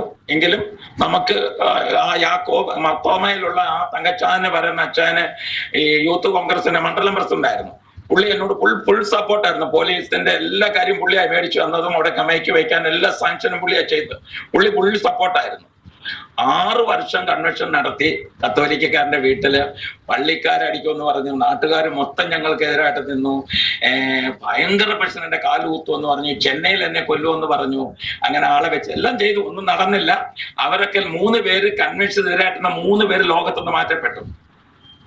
കൺവെൻഷൻ എതിരായിട്ട് വന്നവര്, പന്തല് കൊളുത്തുമെന്ന് പറഞ്ഞ്, കാല് വെട്ടുമെന്ന് പറഞ്ഞവര്, എന്റെ അപ്പനെയും അമ്മയും ചീത്ത വിളിച്ചവര്, വീട്ടിൽ കയറി അടിക്കാൻ വന്നവരെ എല്ലാം 3 പേരെ ശൂരനാട് ദേശം ദൈവം ലോകത്ത് മാറ്റിക്കളഞ്ഞു. അങ്ങനെ ഇരിക്കെ എനിക്ക് മൂത്ത മോള് ജനിച്ചു. 2 കഴിഞ്ഞിട്ട് 1 വർഷം 2 വർഷം 2ാമത്തെ മോള് ജനിച്ചു. 2 പെൺപിള്ളേരാണ്. 2 മക്കളെയും വളർത്തിയടിപ്പിച്ചു. മൂത്ത മോളെ +2 പഠിച്ചു. അത് കഴിഞ്ഞിട്ട് ബൈബിൾ കോളേജ് വിട്ട് പഠിപ്പിച്ചു. കോട്ടയം സെമിനാരിയിൽ പഠിപ്പിച്ചു. അവര് ഒരു കൊട്ടാരിക്കര കലയപുരത്ത് നിന്നുള്ള ഒരു പയ്യനുമായിട്ട് വിവാഹാലോചന വന്നു. അവരും കർത്താവിന്റെ വേലയിലാണ്. ബോബസ് ജോൺ എന്നാണ് പേര്. അവരും കർത്താവിന്റെ മൂത്ത മോളെ കുടുംബമായിട്ട് കർത്താവിന്റെ വേലയിലുണ്ട്. കൊച്ചുമക്കളുണ്ട്. അവരിപ്പോ എന്റെ കൂടെ ഉണ്ട്. നാട്ടിൽ നിന്ന് വന്നിട്ടുണ്ട്. 2ാമത്തെ മോള് ഫിസിയോ ഡോക്ടറാണ്. അവളെ തിരുവല്ലയിലാണ് കെട്ടിച്ചത്. അവളും സന്തോഷമായിരിക്കുന്നു. ഇപ്പൊ ഒരു കൊച്ചു നാളെ 1 വയസ്സ് തികയാണ്. ദൈവത്തിന്റെ കൃപയാല് ഈ യേശുവിനെ രക്ഷകനും ദൈവമായി സ്വീകരിച്ച നാൾ മുതല് എന്റെ ജീവിതത്തിൽ അനുഭവിക്കാൻ കഴിയാത്ത പ്രതികൂലങ്ങളും പ്രശ്നങ്ങളും വേദനകളും പിന്മാറി പോകേണ്ട പല സന്ദർഭങ്ങളുണ്ടായി. എൻ്റെ സ്വന്തം കുടുംബത്തിൽ നിന്ന്, നാട്ടുകാരിൽ നിന്നൊക്കെ പ്രലോഭനങ്ങൾ, പ്രതികൂലങ്ങൾ. ബൈബിൾ എടുത്തിട്ട് അവൻ തെണ്ടി നടക്കുകയാണ്, അവൻ പിച്ചക്കാരനാണ്, അവന് അങ്ങനാണ്, മാടയാണ്, കോടയാണ് പറഞ്ഞ് 93 ദൈവം എനിക്കൊരു വാഹനത്തെ തന്നു, സ്വന്തമായിട്ടൊരു വാഹനം, ഒരു ലോറി. ഞാൻ ലോറി ഡ്രൈവറാണ്. ഒരു ലോറി വാങ്ങിച്ചു, 2 ലോറി വാങ്ങിച്ചു, 3 ലോറി വാങ്ങിച്ചു, 5 ലോറി 6 ലോറിയായി, മൊത്തം 6 ലോറായി. പിന്നെ ബിസിനസ് ഫൈനാൻസ് ചെയ്യാനിടയായി തീർന്നു. എൻ്റെ ഫൈനാൻസ് ജയലളിതയുടെ ഓഡിറ്ററാണ്. ഹല്ലേലൂയ. നല്ല ബന്ധങ്ങളുണ്ട്, ഇൻകം ടാക്സ് വിജിലൻസുമായിട്ടൊക്കെ നല്ല കോണ്ടാക്ട് ഉണ്ട്. ഞാൻ അറിയപ്പെട്ട ഒരാളായിരുന്നു ഇവിടെ. അങ്ങനായി എന്നെ ദൈവം വിളിച്ചു, സുവിശേഷ വേലയ്ക്ക് വിളിച്ചു. അപ്പൊ എനിക്ക് വിശ്വാസിയായിട്ടിരുന്നാൽ മതി, സുവിശേഷം വേല ചെയ്യാൻ ഞാൻ താല്പര്യപ്പെടുന്നില്ല. കാരണം ഈ പാസ്റ്റർമാരൊക്കെ ബൈബിള് തൂക്കിയിട്ട് വരുന്നു എന്ന് എനിക്ക് അവജ്ഞയായി തീർന്നു. ഞാൻ അങ്ങനെ പോകത്തില്ല, ഞാൻ സുവിശേഷ വേല ചെയ്യത്തില്ല, ഞാൻ വിശ്വാസിയായിട്ടിരുന്നോളാം എന്ന് പറഞ്ഞുകൊണ്ട് ഞാൻ അങ്ങനെ വർഷങ്ങളോളം ഇങ്ങനെ നീങ്ങി. എങ്കിലും ഞാൻ മറ്റുള്ള സുവിശേഷം പറയും, ഇവിടെ ഉള്ള ആൾക്കാരുമായിട്ട് സുവിശേഷം പറയാൻ തുടങ്ങി. അങ്ങനെ ഇരിക്കുന്ന സമയത്ത് എൻ്റെ ഫ്രണ്ടുമായിട്ട് ഞങ്ങൾ ഒരു പ്രവർത്തനം ആരംഭിച്ചു, യൂണിയൻ ക്രിസ്ത്യൻ മൂവ്മെന്റ് എന്ന് പറഞ്ഞ്. Youth union Christian movement. ഞങ്ങളുടെ സമപ്രായത്തിലുള്ളവരോട് പോയി സുവിശേഷം പറഞ്ഞ്, ജോലി കഴിഞ്ഞിട്ട് വന്നിട്ട് രാത്രി പോയി അവരെ സന്ദർശിച്ച് അവരോട് സുവിശേഷം പറഞ്ഞ് അങ്ങനെ ഒരു 5 പേരായി, 10 പേരായി, 40 പേര് ഒരു റൂമിൽ ഇരുന്ന് ഞങ്ങൾ മുട്ടുമേ നിന്ന് ആരാധിക്കാൻ തുടങ്ങി, പ്രാർത്ഥിക്കാൻ തുടങ്ങി. അവരെ അന്ന് ദൈവം ചില ഉത്തരവാദിത്വങ്ങൾ ഏൽപ്പിച്ചു, ചില കൃപാവരങ്ങൾ ഏൽപ്പിച്ചു, പ്രവചനവരങ്ങൾ ഏൽപ്പിച്ചു, വചന വെളിപ്പാടുകളെ ദൈവം തരാൻ തുടങ്ങി. ആത്മീയ ശുശ്രൂഷ ശക്തമായിട്ട് ദൈവാത്മാവ് ചെയ്തെടുക്കാൻ തുടങ്ങി. അങ്ങനെ ഇരിക്കുന്ന സമയത്ത് ഞങ്ങള് ഇടമില്ലാതെ വേറൊരിടത്തിൽ പോയി ഞങ്ങളൊരു വീട്ടില് ആരാധിക്കാൻ തുടങ്ങി, ഒരിടത്തിൽ ആരാധിക്കാൻ തുടങ്ങി. അങ്ങനെ ഇരിക്കുന്ന സമയത്ത് ദൈവാത്മാവ് ഒന്ന് ബൈബിൾ കോളേജിൽ പഠിക്കണമെന്ന് പറഞ്ഞു. അങ്ങനെ ഞാൻ ഇവിടെ ചെന്നൈയിൽ തന്നെ ഒരു ബൈബിൾ കോളേജിൽ പഠിച്ചു. പക്ഷെ പഠിച്ചത് കൊണ്ടല്ല, ഞാൻ മുട്ടുമേ നിന്നാണ് ഓരോന്ന് ദൈവത്തിൽ നിന്ന് പ്രാപിക്കുന്നത്. പഠിച്ചതെങ്കിലും അതിലൊരു ഇതല്ലെങ്കിൽ ഞാൻ എന്നും കണ്ണുനീരോട് പ്രാർത്ഥിക്കുകയാണ്. കാരണം ആ ചെറുപ്രായത്തിൽ ഞങ്ങളെ യൂത്ത് മീറ്റിങ്ങില് ആ യൂണിയൻ ക്രിസ്ത്യൻ മൂവ്മെന്റ് എന്നുള്ള ആ പ്രവർത്തനത്തില് എന്ന് മുട്ടുമടക്കുന്നോ അന്ന് മുട്ടുമടക്കിയത് ഇന്ന് ഞങ്ങൾ മുട്ടുമേ നിന്ന് ഞാനെല്ലാം പ്രാപിക്കുന്നത്. ആ വിശ്വാസത്താൽ ഇന്ന് കർത്താവിന്റെ വേല ചെയ്തുകൊണ്ടിരിക്കുന്നത്. അവിടുന്ന് ബൈബിൾ കോളേജ് പഠിച്ചു. അങ്ങനെ IPC ആയിട്ട് ബന്ധപ്പെട്ട് സഭയിലെ പ്രവർത്തനങ്ങൾ ആരംഭിച്ചു. ദൈവം പലയിടങ്ങളിൽ അയക്കാൻ തുടങ്ങി. IPCയിലെ ഓർഡിനേഷൻ കിട്ടുന്നതിന് മുൻപ് തന്നെ എനിക്ക് IPC തന്നെ ഇവാഞ്ചലിസ്റ്റ് ഓർഡിനേഷൻ കിട്ടി. അത് കഴിഞ്ഞ് ദൈവം പലയിടങ്ങളിൽ ഇവിടെ തന്നെ അയക്കാൻ തുടങ്ങി. പലരുമായിട്ട് കോണ്ടാക്ട് ആയി. IPC ഉള്ള സഭകളിൽ അയക്കാൻ തുടങ്ങി. അങ്ങനെ സെൻട്രൽ പാസ് വിളിച്ചു. അങ്ങനെ ആത്മീക ശുശ്രൂഷ, കൃപാവരങ്ങളുടെ ശുശ്രൂഷ ദൈവം തന്നു. അങ്ങനെ ദൈവം മാനിക്കാൻ തുടങ്ങി. അങ്ങനെ കുഞ്ഞുങ്ങളെ ഇതിങ്ങനെ വന്നപ്പോഴത്തേനും ഒരു പക്കത്ത് ആത്മീക അനുഗ്രഹം ഉണ്ടെങ്കിലും ഭൗതികത്തിൽ വളരെ കഷ്ടമാണ്, ഭയങ്കര കഷ്ടമാണ്. അരി വാങ്ങിക്കാൻ പൈസ ഇല്ല. കാരണം ഇവിടെയൊക്കെ തമിഴ്നാട്ടിലൊക്കെ ശുശ്രൂഷയ്ക്ക് പോയി കഴിഞ്ഞാൽ നമുക്ക് അവർ തരുന്നത് ബൈബിള് തുറന്ന് അങ്ങോട്ട് കാണിക്കും. ചിലപ്പോൾ 10 രൂപ ആയിരിക്കും, ചിലപ്പോൾ 20 രൂപ ആയിരിക്കും. ഞാൻ മാക്സിമം ആരോടെ വാങ്ങിക്കത്തില്ല, ദൈവം തരുന്ന നന്മ മാത്രം. അങ്ങനായി വളരെ പ്രതികൂലങ്ങൾ. ഫീസ് കെട്ടാൻ പൈസ ഇല്ല, പിള്ളേർക്ക് പാല് വാങ്ങിക്കാൻ പൈസ ഇല്ല, അരി വാങ്ങിക്കാൻ പൈസ ഇല്ല, വീട്ടു വാടക കൊടുക്കാൻ പൈസ ഇല്ല. അങ്ങനെ പ്രശ്നങ്ങൾ അങ്ങ് വളർന്നു. എന്നാൽ ഒരു ഭാഗത്ത് ദൈവം എന്നെ അനുഗ്രഹിച്ചു, ആത്മീകത്തിൽ എന്നെ വളർത്തിക്കൊണ്ടിരിക്കുക. പ്രതികൂലങ്ങൾ വളർന്നു. എന്തിനാ ഇങ്ങനെ വരുന്നത്? ഞാൻ തിരിച്ചു കത്തോലിക്കൽ ഒരു സമാധാനമല്ല. എനിക്കൊരു വണ്ടി വാങ്ങിച്ചു സ്വന്തമായിട്ട് ഓടിക്കാമല്ലോ. പല പ്രാവശ്യം പുസ്തകം താത്തു വെച്ചപ്പോഴൊക്കെ ദൈവാത്മാവ് എന്നോട് പറയും, മുട്ടുമടക്ക്, ഞാൻ പ്രാർത്ഥിക്കുന്ന ദൈവം എനിക്ക് വചനം തരും. പല പ്രാവശ്യം വചനമാണ് എനിക്ക് വെളിപ്പാട്. ഇന്ന് വചന വെളിപ്പാടാണ്. അപ്പൊ അതിൽ എന്നെ ധൈര്യപ്പെടുത്തി ബലപ്പെടുത്തി നിന്നപ്പോഴത്തേന് എന്റെ ഭാര്യ വീട്ടുകാർ മൊത്തം എന്നോട് എതിർത്തു, എന്റെ സ്വന്തക്കാർ മൊത്തം എന്നോട് എതിർത്തു, എന്റെ കുടുംബക്കാർ, എന്റെ ശൂർനാട്ടുള്ളവർ എല്ലാവരും എന്നെ എതിർത്തു, എന്നെ കളിയാക്കാൻ തുടങ്ങി. ഞാൻ ഭ്രാന്തനാന്ന് പറഞ്ഞു, അവൻ പിച്ചെടുക്കാൻ നടക്കാന്ന് പറഞ്ഞു. പല വിധത്തിലുള്ള ഉപദ്രവങ്ങള്, പല വിധത്തിലുള്ള പോരാട്ടങ്ങള്. ഞങ്ങൾക്ക് രാത്രി കിടന്നുറങ്ങാൻ പറ്റത്തില്ല. എനിക്ക് എന്റെ ഭാര്യയ്ക്കും കിടന്നുറങ്ങാൻ പറ്റാത്ത അവസ്ഥയായി. ഞങ്ങൾ കിടന്നുറങ്ങുമ്പോൾ വലിയ വലിയ പാമ്പ്, സർപ്പങ്ങളാണ് ഞങ്ങളുടെ കട്ടിലേക്കൂടെ വന്ന് കയറി ഞങ്ങൾക്ക് എതിരായിട്ട് ക്ഷുദ്രം ചെയ്ത് അയച്ച് ഇങ്ങനെ വരുന്ന ഓരോ കാര്യങ്ങള്. അതിനെല്ലാം പ്രാർത്ഥിച്ച് ഒതുക്കി അങ്ങനെ ആയി ഇരിക്കുന്ന സമയത്ത് ദൈവത്തിന്റെ ആത്മശക്തമായിട്ട് എന്നോട് ഇടപെട്ടു, പൂർണ്ണമായിട്ട് സുവിശേഷ വേലയ്ക്ക് ഇറങ്ങി തിരിക്കണമെന്ന്. അങ്ങനെ ഇരിക്കുമ്പോഴാണ് ഒരു ദൈവദാസി കേരളത്തിൽ നിന്ന് വന്ന് ഒരു മീറ്റിങ്ങില് എന്നോട് ഇടപെടുവാനിടയായിട്ടത്. കുഞ്ഞമ്മ, കൊളക്കടക്കാരി പ്രവാചി കുഞ്ഞമ്മ, പുള്ളിക്കാരി മരിച്ചുപോയി. 1-ാം സങ്കീർത്തനം ദുഷ്ടന്മാരുടെ ആലോചന പ്രകാരം നടക്കാതെയും പാവിയുടെ വഴിയിൽ നിൽക്കാതെയും പരിഹാസത്തിൽ തിരിക്കാതെയും യഹോവയുടെ ന്യായപ്രമാണത്തെ രാപകൽ ധ്യാനിക്കുന്ന മനുഷ്യൻ ഭാഗ്യവാൻ. അവൻ ആറ്റിലേക്ക് നട്ടിരിക്കും തക്കവലത്ത് ഫലം കായ്ക്കുന്ന ഇടവാക്ഷം പോലെ ഇരിക്കും. അവൻ ചെയ്തു നോക്കിയ സാധനം ഈ വചനം എന്നെ ഉർത്തിക്കൊണ്ടിരുന്നു. അങ്ങനെ ഇരിക്കുന്ന സമയത്ത് ഞാൻ പൂർണ്ണമായിട്ട് വിട്ടുകൊടുത്ത് ഭർത്താവിന്റെ വേലയ്ക്ക് വേണ്ടി വണ്ടിയെല്ലാം വിറ്റു. ഭയങ്കര കടമായി. 17 ലക്ഷം രൂപ കടം. പെട്ടെന്ന് 12 ലക്ഷം പലിശ കെട്ടേണ്ടി വന്നു. അങ്ങനെ 3 പ്രാവശ്യം ഞാൻ ഈ വണ്ടി വിശ്വാസിയായി തീർച്ച 3 മാസം സൂസൈഡിൽ പോയി. 3 പ്രാവശ്യം. ആമേ സ്തോത്രം. സമാധാനമില്ല, കടം, ഭയങ്കര പ്രശ്നം, വീട്ടിൽ സമാധാനമില്ല, കുഞ്ഞുങ്ങൾക്ക് പ്രശ്നങ്ങള്, വീട്ടിൽ പ്രശ്നങ്ങള്. പിന്നെ ഞാൻ വല്ലാത്ത അവസ്ഥയിലേക്ക് 3 പ്രാവശ്യം വണ്ടി ഓടിച്ച് സൂസൈഡിന് പോയി. അവിടെ എല്ലാം ദൈവം എന്നെ രക്ഷിച്ചു. കാരണം ദൈവത്തിന്റെ ആത്മാവ് ഒരു രാത്രി എന്നോട് പറഞ്ഞു, നീ കടലിന്റെ അറ്റത്ത് പോയി വന്നാലും എന്റെ കരം നിന്നോട് കൂടെ ഇരിക്കും. നീ ആ തമിഴ് എനിക്ക് വരുന്നത്, ഭൂമിയുടെ അറ്റത്തോളം നീ അവിടെ പാർത്തിൽ എന്റെ കരം നിന്നോട് കൂടെ ഇരിക്കുമെന്നുള്ള വചനം എന്നെ ബലപ്പെടുത്തി. ദൈവം എന്നെ ശക്തീകരിച്ചു. അങ്ങനെ ഞാൻ പൂർണ്ണ സുവിശേഷ വേലയ്ക്ക് ഇറങ്ങി. ഒരു ബൈബിൾ കോളേജ് പഠിച്ചതിന് ശേഷം കർത്താവിന്റെ വേലയ്ക്ക് IPC ആയിട്ട് ബന്ധപ്പെട്ടു. അങ്ങനെ ഇരിക്കുന്ന സന്ദർഭത്തില് ഇപ്പൊ ഞാൻ ഇരിക്കുന്ന ചെന്നൈ സെൻട്രൽ ഡിസ്ട്രിക്ട്, ഞങ്ങൾ സെൻട്രൽ പാസ്റ്റർ ഷാമോച്ചി വർഗീസ് എന്ന പുള്ളി അനുഗ്രഹിക്കപ്പെട്ട ദൈവദാസനാണ്. IPC ബന്ധത്തിലും. അങ്ങനെ പുള്ളി എന്നെ പല പ്രാവശ്യം നേരത്തെ പുള്ളിയകത്തിന്റെ ചർച്ചിൽ വെല്ലൂർ വിളിച്ച് ശുശ്രൂഷിച്ചിട്ടുണ്ട്. അങ്ങനെ രാജു ജോർജ് നമ്മുടെ സഭയെ സെൻട്രോട് ചേർന്ന് നിൽക്കുക, ഞാൻ സഭ തരാമെന്ന് പറഞ്ഞു. അങ്ങനെ കല്ലിക്കുപ്പോ എന്ന് പറയുന്ന ഒരു സ്ഥലത്ത് എനിക്ക് ഓർഡിനേഷൻ ഫാസ്റ്റായിട്ട് ഓർഡിനേഷൻ തന്നു. അതിനുശേഷം എന്നെ ആ സഭയിലോട്ട് അയച്ചു. അവിടുന്ന് ഒരു 3 വർഷം കഴിഞ്ഞ് അവിടെ ഞങ്ങൾ മാറി. സെന്ററിന്റെ അനുമതിയോട് കൂടെ ഞാനിപ്പോ താമസിക്കുന്നിടത്ത് 2016 ഞങ്ങൾ ഇവിടെ ശുശ്രൂഷ പ്രവർത്തനം ആരംഭിച്ചു. വലിയ ആളൊന്നും ഇല്ലെങ്കിലും കുറച്ചു പേരെ ഉള്ള ചെറിയ സമയമാണ്. എന്നാലേ ഭയങ്കര പ്രതികൂലങ്ങളാണ്, ഭയങ്കര പ്രശ്നങ്ങളാണ്. ഞാനിപ്പോ ഇരിക്കുന്ന ചർച്ചിനകത്ത് കഴിഞ്ഞ വർഷം തന്നെ 3 പ്രാവശ്യം മുസ്ലിങ്ങൾ കടന്നു വന്ന് പ്രശ്നം ഉണ്ടാക്കി തകർക്കുമെന്ന് പറഞ്ഞു, കാല് വെട്ടുമെന്ന് പറഞ്ഞു. എനിക്കെതിരായിട്ട് മന്ത്രങ്ങൾ ഒത്തിരി ചെയ്തു. ആമയെ കൊണ്ടുവന്ന് മന്ത്രം വീട്ടിലിട്ടു.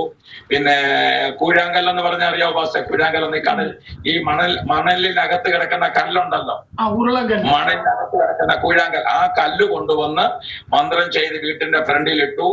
അങ്ങനെ പല പല പ്രശ്നങ്ങളായി, പല പല പ്രതികൂലങ്ങളായി എന്നെ ഈ ദേശത്ത് നിർത്താൻ വയ്യാത്ത കണ്ടീഷനുമായി എന്നെ മുസ്ലിങ്ങൾക്കെതിരായിട്ട് വന്നു, പല ജാതികളെതിരായിട്ട് എഴുന്നേറ്റു. കാരണം ഞാൻ രാവിലെ എണ്ണിച്ച് ഇവിടങ്ങളൊക്കെ ഇവിടുത്തെ ആൾക്കാരുമായിട്ട് സുവിശേഷം പറയും. രാവിലെ അവർ ഉറങ്ങി കിടക്കുമ്പോൾ ഞാൻ പോയി രാവിലെ പോയി അവരെ സുവിശേഷം പറയും. പിന്നെ ഗ്രാമങ്ങളിൽ പോയി സുവിശേഷം.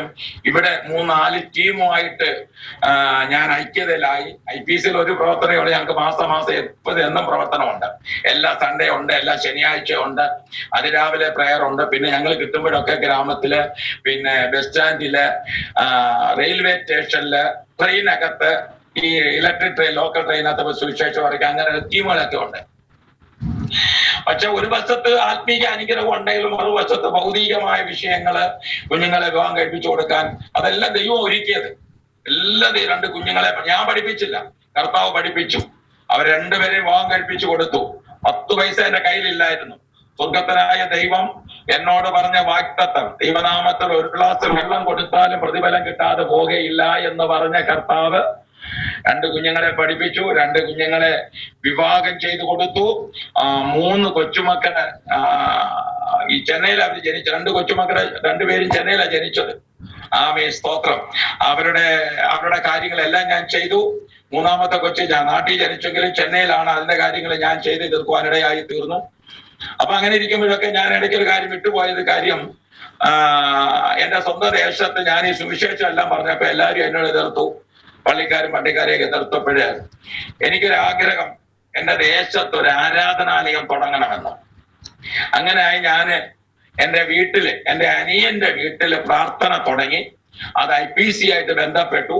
അവിടെ തങ്കച്ചൻ പാസ് വന്നു. അങ്ങനെ വർഷങ്ങളോളം കഴിഞ്ഞ സമയത്ത് അതിന് വേറെ കാരണമുണ്ട്. ഒരു രാത്രി ദൈവാത്മാവ്, ഞാൻ ഇങ്ങനെ കട്ടിലെ മുട്ടുമടക്കി, കട്ടിലെ സൈഡിൽ മുട്ടുമടക്കി കണ്ണുനീരോട് ദൈവാത്മാവ് എന്നോട് പറഞ്ഞു, നിനക്കുള്ളത് കൊടുക്കാവോ എന്ന് ചോദിച്ചു. നിനക്കുള്ളത് എന്റെ ആലയം കെട്ടാൻ കൊടുക്കാവോ എന്ന് ചോദിച്ചു. ഞാൻ തന്നേക്കാവെന്ന് പറഞ്ഞു. കാരണം അതിന് വേറൊരു കാരണമുണ്ട്. എന്റെ അപ്പനോടൊരു പാസ്റ്റർ ആ കാര്യം പറഞ്ഞു. ആ പുള്ളി നിറവേറ്റില്ല. എന്റെ അപ്പം പിന്മാറിപ്പോയി. പിന്മാരിലോട്ട് പിന്നെയും കത്തോലിക്കത്ത്. അപ്പൊ എനിക്ക് സഹിക്കാൻ വയ്യ. പിന്നെ ഞാൻ ഇവിടുന്ന് ഓടി അവിടെ ചെന്നു. അപ്പനോട് പറഞ്ഞു എനിക്ക് തരുന്ന ആ സ്ഥലം 13 സെന്റ് സ്ഥലം എന്റെ പേരിൽ അപ്പന് ചച്ചിന് എഴുതി IPC എഴുതി കൊടുക്കണമെന്ന് പറഞ്ഞു. അങ്ങനെ എന്റെ സ്വന്തം ദേശത്ത് 13 സ്ഥലം IPC കൊണ്ട് അതില് പിന്നെ അവിടെ ഒരു ആലയമുണ്ട്. 500 പേർക്ക് ഇരിക്കാൻ ആലയമുണ്ട്. അവിടെ ഒരു ദൈവദാസനുണ്ട്. 7-10 കുടുംബമുണ്ട്. അവരുടെ സന്തോഷമായി കഴിയുന്നു. ഞാനിവിടെ വാടകയാണ്. സ്തോത്രം. ചച്ചും വാടക, വീടും വാടക. എങ്കിലും സ്തോത്രം ഉള്ളതിനെക്കാട്ടിലും വരുമാനമുള്ളവരെക്കാട്ടിലും പാവപ്പെട്ടവരാണ്, ഹിന്ദുക്കളാണ്.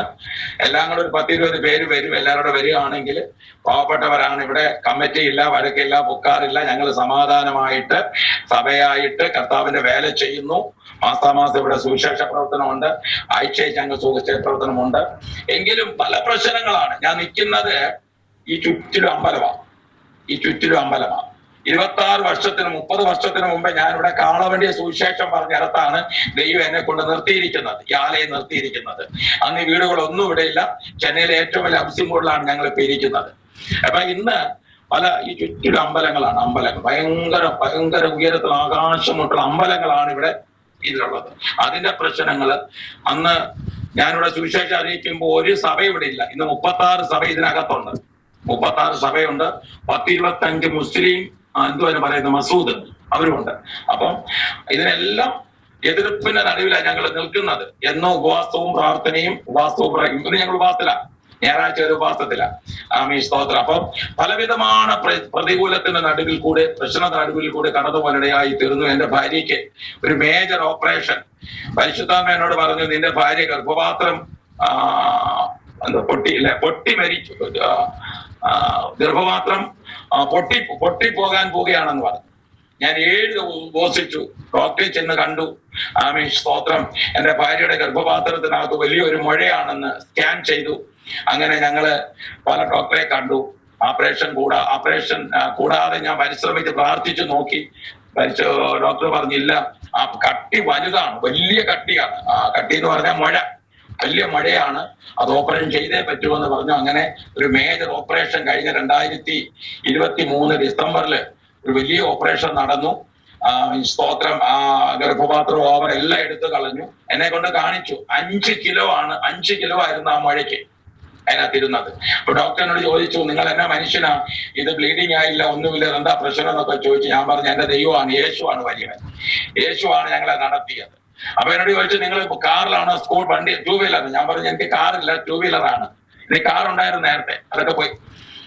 2 വീലറാ പോയി. അപ്പൊ എങ്ങനെ നിങ്ങൾ നടക്കുന്നു ചോദിച്ചു. അതെല്ലാം പ്രാർത്ഥനയാണ്. ഏത് വിഷയവും പ്രാർത്ഥിക്കും, എന്ത് വന്നാലും പ്രാർത്ഥിക്കും. 40, 21, 3, 7 ഇരുന്ന് കണ്ണുനീർ ഉപവസിച്ചു പ്രാർത്ഥിച്ചു. അങ്ങനെ ഇരിക്കുന്ന സമയത്താണ് ഒരു സഭയ്ക്കകത്ത് മുസ്ലിങ്ങൾ കയറി വന്ന് പ്രശ്നം ഉണ്ടാക്കി. പിറ്റേ ദിവസം രാവിലെ എന്നോട് പറഞ്ഞു, നിന്നെ കൊട്ടയ്ക്കകത്ത് വാരി കെട്ടിക്കൊണ്ടുപോകുന്നു, കൊട്ടയ്ക്കകത്ത് വാരി കെട്ടിക്കൊണ്ടുപോകും, നീ നോക്കിക്കോ, നിന്നെ അവിടെ നിലനിർത്തത്തില്ലാന്ന് അവര് എന്റെ മുഖത്ത് നോക്കി പറഞ്ഞിട്ട് പോയി. അങ്ങനെ ഒരാഴ്ച കഴിഞ്ഞപ്പോൾ എനിക്ക് പലയിടങ്ങളിൽ ശുശ്രൂഷ ദൈവം തന്നിട്ടുണ്ട്. ചെന്നൈ മാത്രമല്ല, തമിഴിൽ മാത്രമല്ല. എനിക്ക് ഞാൻ 10ാം ക്ലാസ് ഗുസ്തിയാന്ന് പറഞ്ഞല്ലോ. എന്നാൽ ഇന്ന് എന്റെ സഭയിൽ വരുന്ന മലയാളി പാസ്റ്റർക്ക് തമിഴ് ഞാനാണ് ട്രാൻസ്ലേഷൻ ചെയ്യുന്നത്. മലയാളി പാസ്റ്റർ വന്നാലും തമിഴിലും ചെയ്യും. തമിഴ് വന്നാൽ മലയാളത്തിൽ, കാരണം ഇവിടെ 2 കൂട്ടരുമുണ്ട്. മലയാളം അറിയാത്തവരും ഉണ്ട്, തമിഴ് അറിയാത്തവരും ഉണ്ട്. രണ്ടും ഞാൻ ചെയ്യും. നന്നായിട്ട് തെരുവ് പ്രസംഗം നടത്തും. തമിഴിൽ നന്നായിട്ട് സുവിശേഷം പറയും. എല്ലാ സൺഡേയും പോവും, എല്ലാ ആഴ്ചയിലും ഞങ്ങൾ പോവും. ആരും വന്ന് ഞാനും എന്റെ ഭാര്യയും പോവും. അതിരാവിലെ പോയിട്ട് എനിക്ക് മെക്കാഫോണൊക്കെ ഉണ്ട്. എല്ലാവരും നിന്ന് പാട്ട് പാടി സുവിശേഷം അറിയിക്കുന്ന തമ്പുരാന്റെ കൃപ, എന്റെ വലിപ്പമല്ല, ദൈവത്തിന്റെ കൃപയാണ്, പരിശുദ്ധാത്മാവിന്റെ നിയോഗമാണ്. അങ്ങനെ ഇരിക്കുമ്പോ ഈ മുസ്ലിങ്ങൾ എന്നോട് പറഞ്ഞു, തൊട്ടപ്പുറത്ത് ബിൽഡിങ്ങിലെ മുസ്ലിങ്ങളെ മൊത്തം അവരാണ് വന്ന് പ്രശ്നം ഉണ്ടാക്കി, ആൾക്കാരെ കൊണ്ടുവന്ന് പ്രശ്നം ഉണ്ടാക്കിയത്, ചർച്ചിനകത്ത് കയറി വന്നതൊക്കെ. നിന്നെ എന്താ കൊട്ടയ്ക്കകത്ത്, ഇവിടെ കൂടെ എന്ന് പറയും, കൊട്ടയ്ക്കകത്ത് വാരിക്കൊണ്ട് പോകുന്നു. 2 ആഴ്ച കഴിഞ്ഞപ്പോൾ ഞാനൊരു മീറ്റിങ്ങിന് പോകുന്ന സമയത്ത് വൈകിട്ട് ഒരു മൂലക്കാട് പറയുന്ന സ്ഥലത്ത് എന്റെ വണ്ടി ചെറുതായിട്ട് ആക്സിഡന്റ് ആയി. ഞാൻ ഇങ്ങനെ പതുക്കെ പോവുക, പെട്ടെന്ന് എന്നെ ആരോ തള്ളിയിടുന്നത് പോണക്ക് തള്ളിയിട്ടു. എന്റെ കൂടെ വേറെ ദൈവദാസനും ഉണ്ടായിരുന്നു. അദ്ദേഹം ഒരു 110 കിലോ ഉണ്ട് വെയിറ്റ് ഉള്ള മനുഷ്യനായിരുന്നു. ഞാൻ പെട്ടെന്ന് ചാടി എഴുന്നേറ്റു. എന്റെ കൈയൊക്കെ മുറിഞ്ഞു. ഒരു ചരല് കൊണ്ട് ഇവിടെ 2 കൈയിലും മുറിഞ്ഞു. പക്ഷെ 5 ദിവസത്തെ മീറ്റിംഗ് ആയിരുന്നു. 2 ദിവസത്തെ 3ാമത്തെ ദിവസം പോകാൻ പറ്റിയില്ല. എന്റെ കാല് കയറി വീങ്ങി. പിന്നെ ഞാൻ എന്റെ അനിയനെ വിളിച്ചു, ആശുപത്രിയിൽ കൊണ്ടുചെന്നു. എക്സ്റേ എടുത്തപ്പോ എക്സ്റേയിൽ ഒന്നും മനസ്സിലാകുന്ന MRI സ്കാൻ ചെയ്യാൻ പറഞ്ഞു. MRI സ്കാൻ ചെയ്തപ്പോൾ എന്റെ കാലിലെ മുട്ടിലെ ലിഗമെന്റ് കട്ടായി പോയി, മുറിഞ്ഞു പോയി.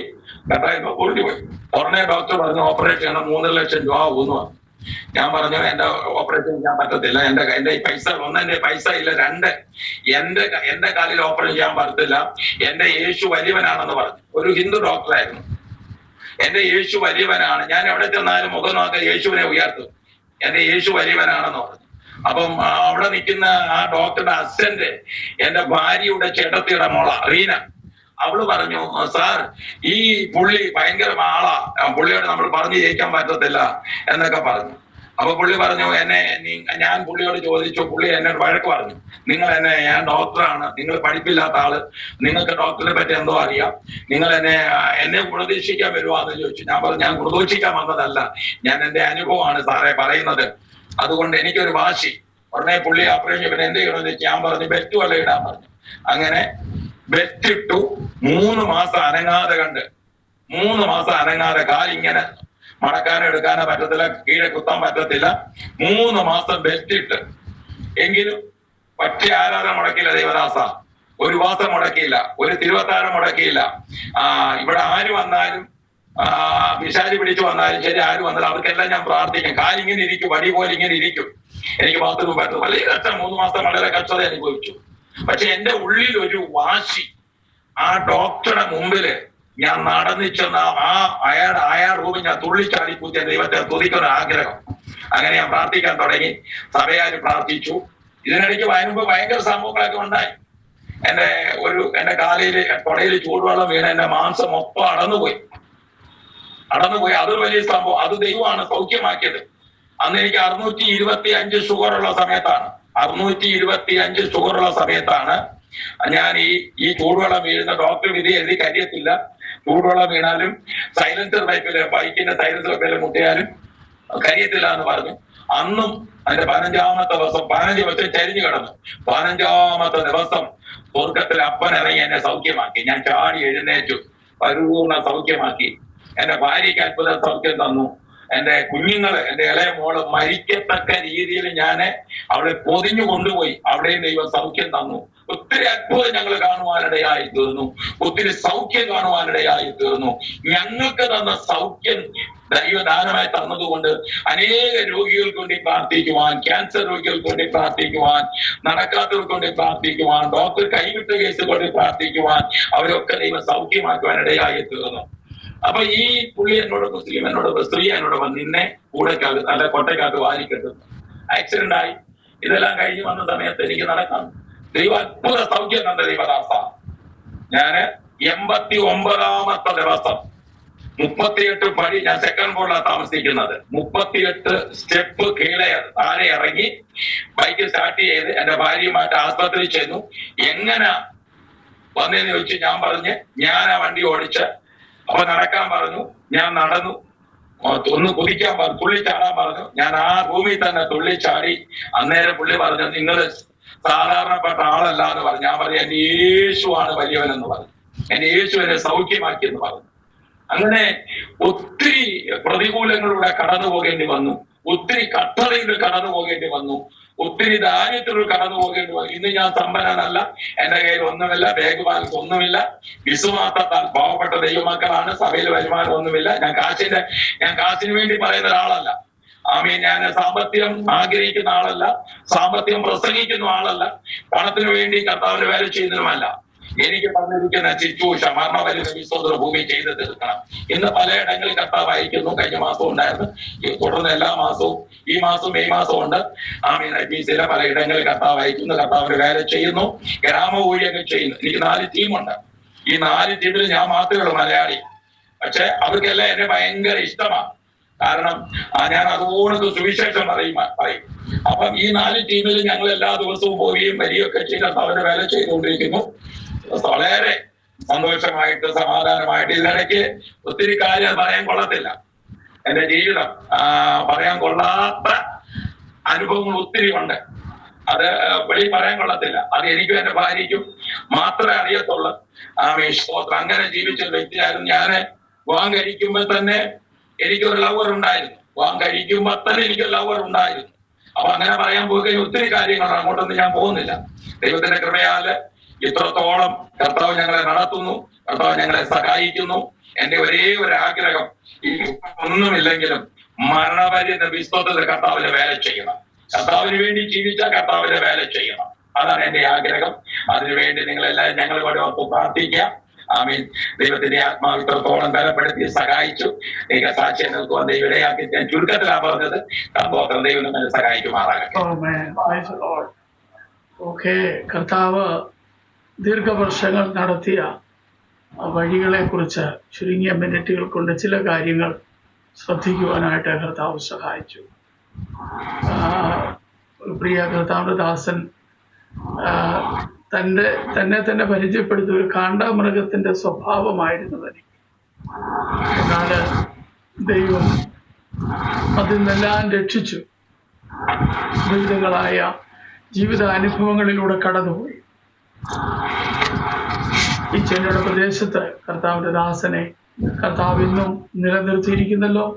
വേലയിൽ അധികം വർദ്ധിച്ചു വരുവാൻ, അനേകരെ ക്രിസ്തുവിലേക്ക് ആദായപ്പെടുത്തുവാൻ കർത്താവിന്റെ ദാസനെ സഹായിക്കട്ടെ. ഒരു നിമിഷം പ്രാർത്ഥിക്കാം. കർത്തദാസൻ ഒരു മിനിറ്റ് പ്രാർത്ഥിച്ചാൽ. ഞാൻ പ്രാർത്ഥിക്കാനോ? കർത്താവേ, കരുണയുള്ളവനായ ഞങ്ങളുടെ ദൈവമേ, സ്വർഗീയ പിതാവേ, അനുഗ്രഹീതമായ നല്ല രാത്രി വേളയ്ക്കായിട്ട് നന്ദിയോട് ഞങ്ങൾ അങ്ങേ സ്തുതിക്കുന്നു. പ്രിയ കർത്താവേ, ദൈവദാസനെ പ്രിയ ചാനലുമായി ഞങ്ങൾ ഒരുമിച്ച് കർത്താവിന്റെ പാദപീഠത്തിലായിരിക്കാൻ അടിയന്റെ ജീവിതത്തിലെ അനേക സാക്ഷികളുണ്ട് എന്ന ദൈവാത്മാവ് എന്റെ ഉദരത്തിൽ എന്റെ നാവിൽ തന്ന ചില കാര്യങ്ങൾ ഇവരുമായി പങ്കുവയ്ക്കുവാൻ കർത്താവ് സഹായിച്ചതിനായി സ്തോത്രം. കർത്താവേ, നിന്റെ വചനം പറയുന്നത് പോലെ ഞങ്ങൾക്കല്ലേ ഹോവി, ഞങ്ങൾക്കല്ല, അങ്ങയുടെ നാമം മഹത്വത്തിന് കാരണമായി തീരത്തക്കവണ്ണം ഈ സാക്ഷി അനേകർക്ക് പ്രയോജനവും വിടുതലും നന്മയുണ്ടാകത്തക്കവണ്ണം ദൈവം കൃപ ചെയ്യണമെന്ന് പ്രാർത്ഥിക്കുന്നു. കർത്താവിന്റെ ദാസനെയും ദാസിയെയും അവരുടെ പ്രവർത്തനങ്ങളെ ഒക്കെ ദൈവകരങ്ങളിൽ ഏൽപ്പിക്കുന്നു. ദൈവനാമമോഹത്തിന് കാരണമായി തീരണം. കർത്താവിന്റെ വരെ ഞങ്ങളെ ഒരുക്കണം. അതിനുവേണ്ടി ഞങ്ങളെ സഹായിക്കും. പ്രാർത്ഥന കേട്ടുകൊണ്ട് സ്തോത്രം, യേശുക്രിസ്തുവിന്റെ നാമത്തിൽ പിതാവേ. ഓക്കെ പാസ്റ്ററെ, ഇത്രത്തോളം സമയം ഞങ്ങളുടെ ചാനലിന് അനുവദിക്കുകയും തന്നതിനും വളരെ നന്ദി. ക്രിസ്തുവേശുവിനുള്ള നന്ദി ഞങ്ങൾ അറിയിക്കുന്നു.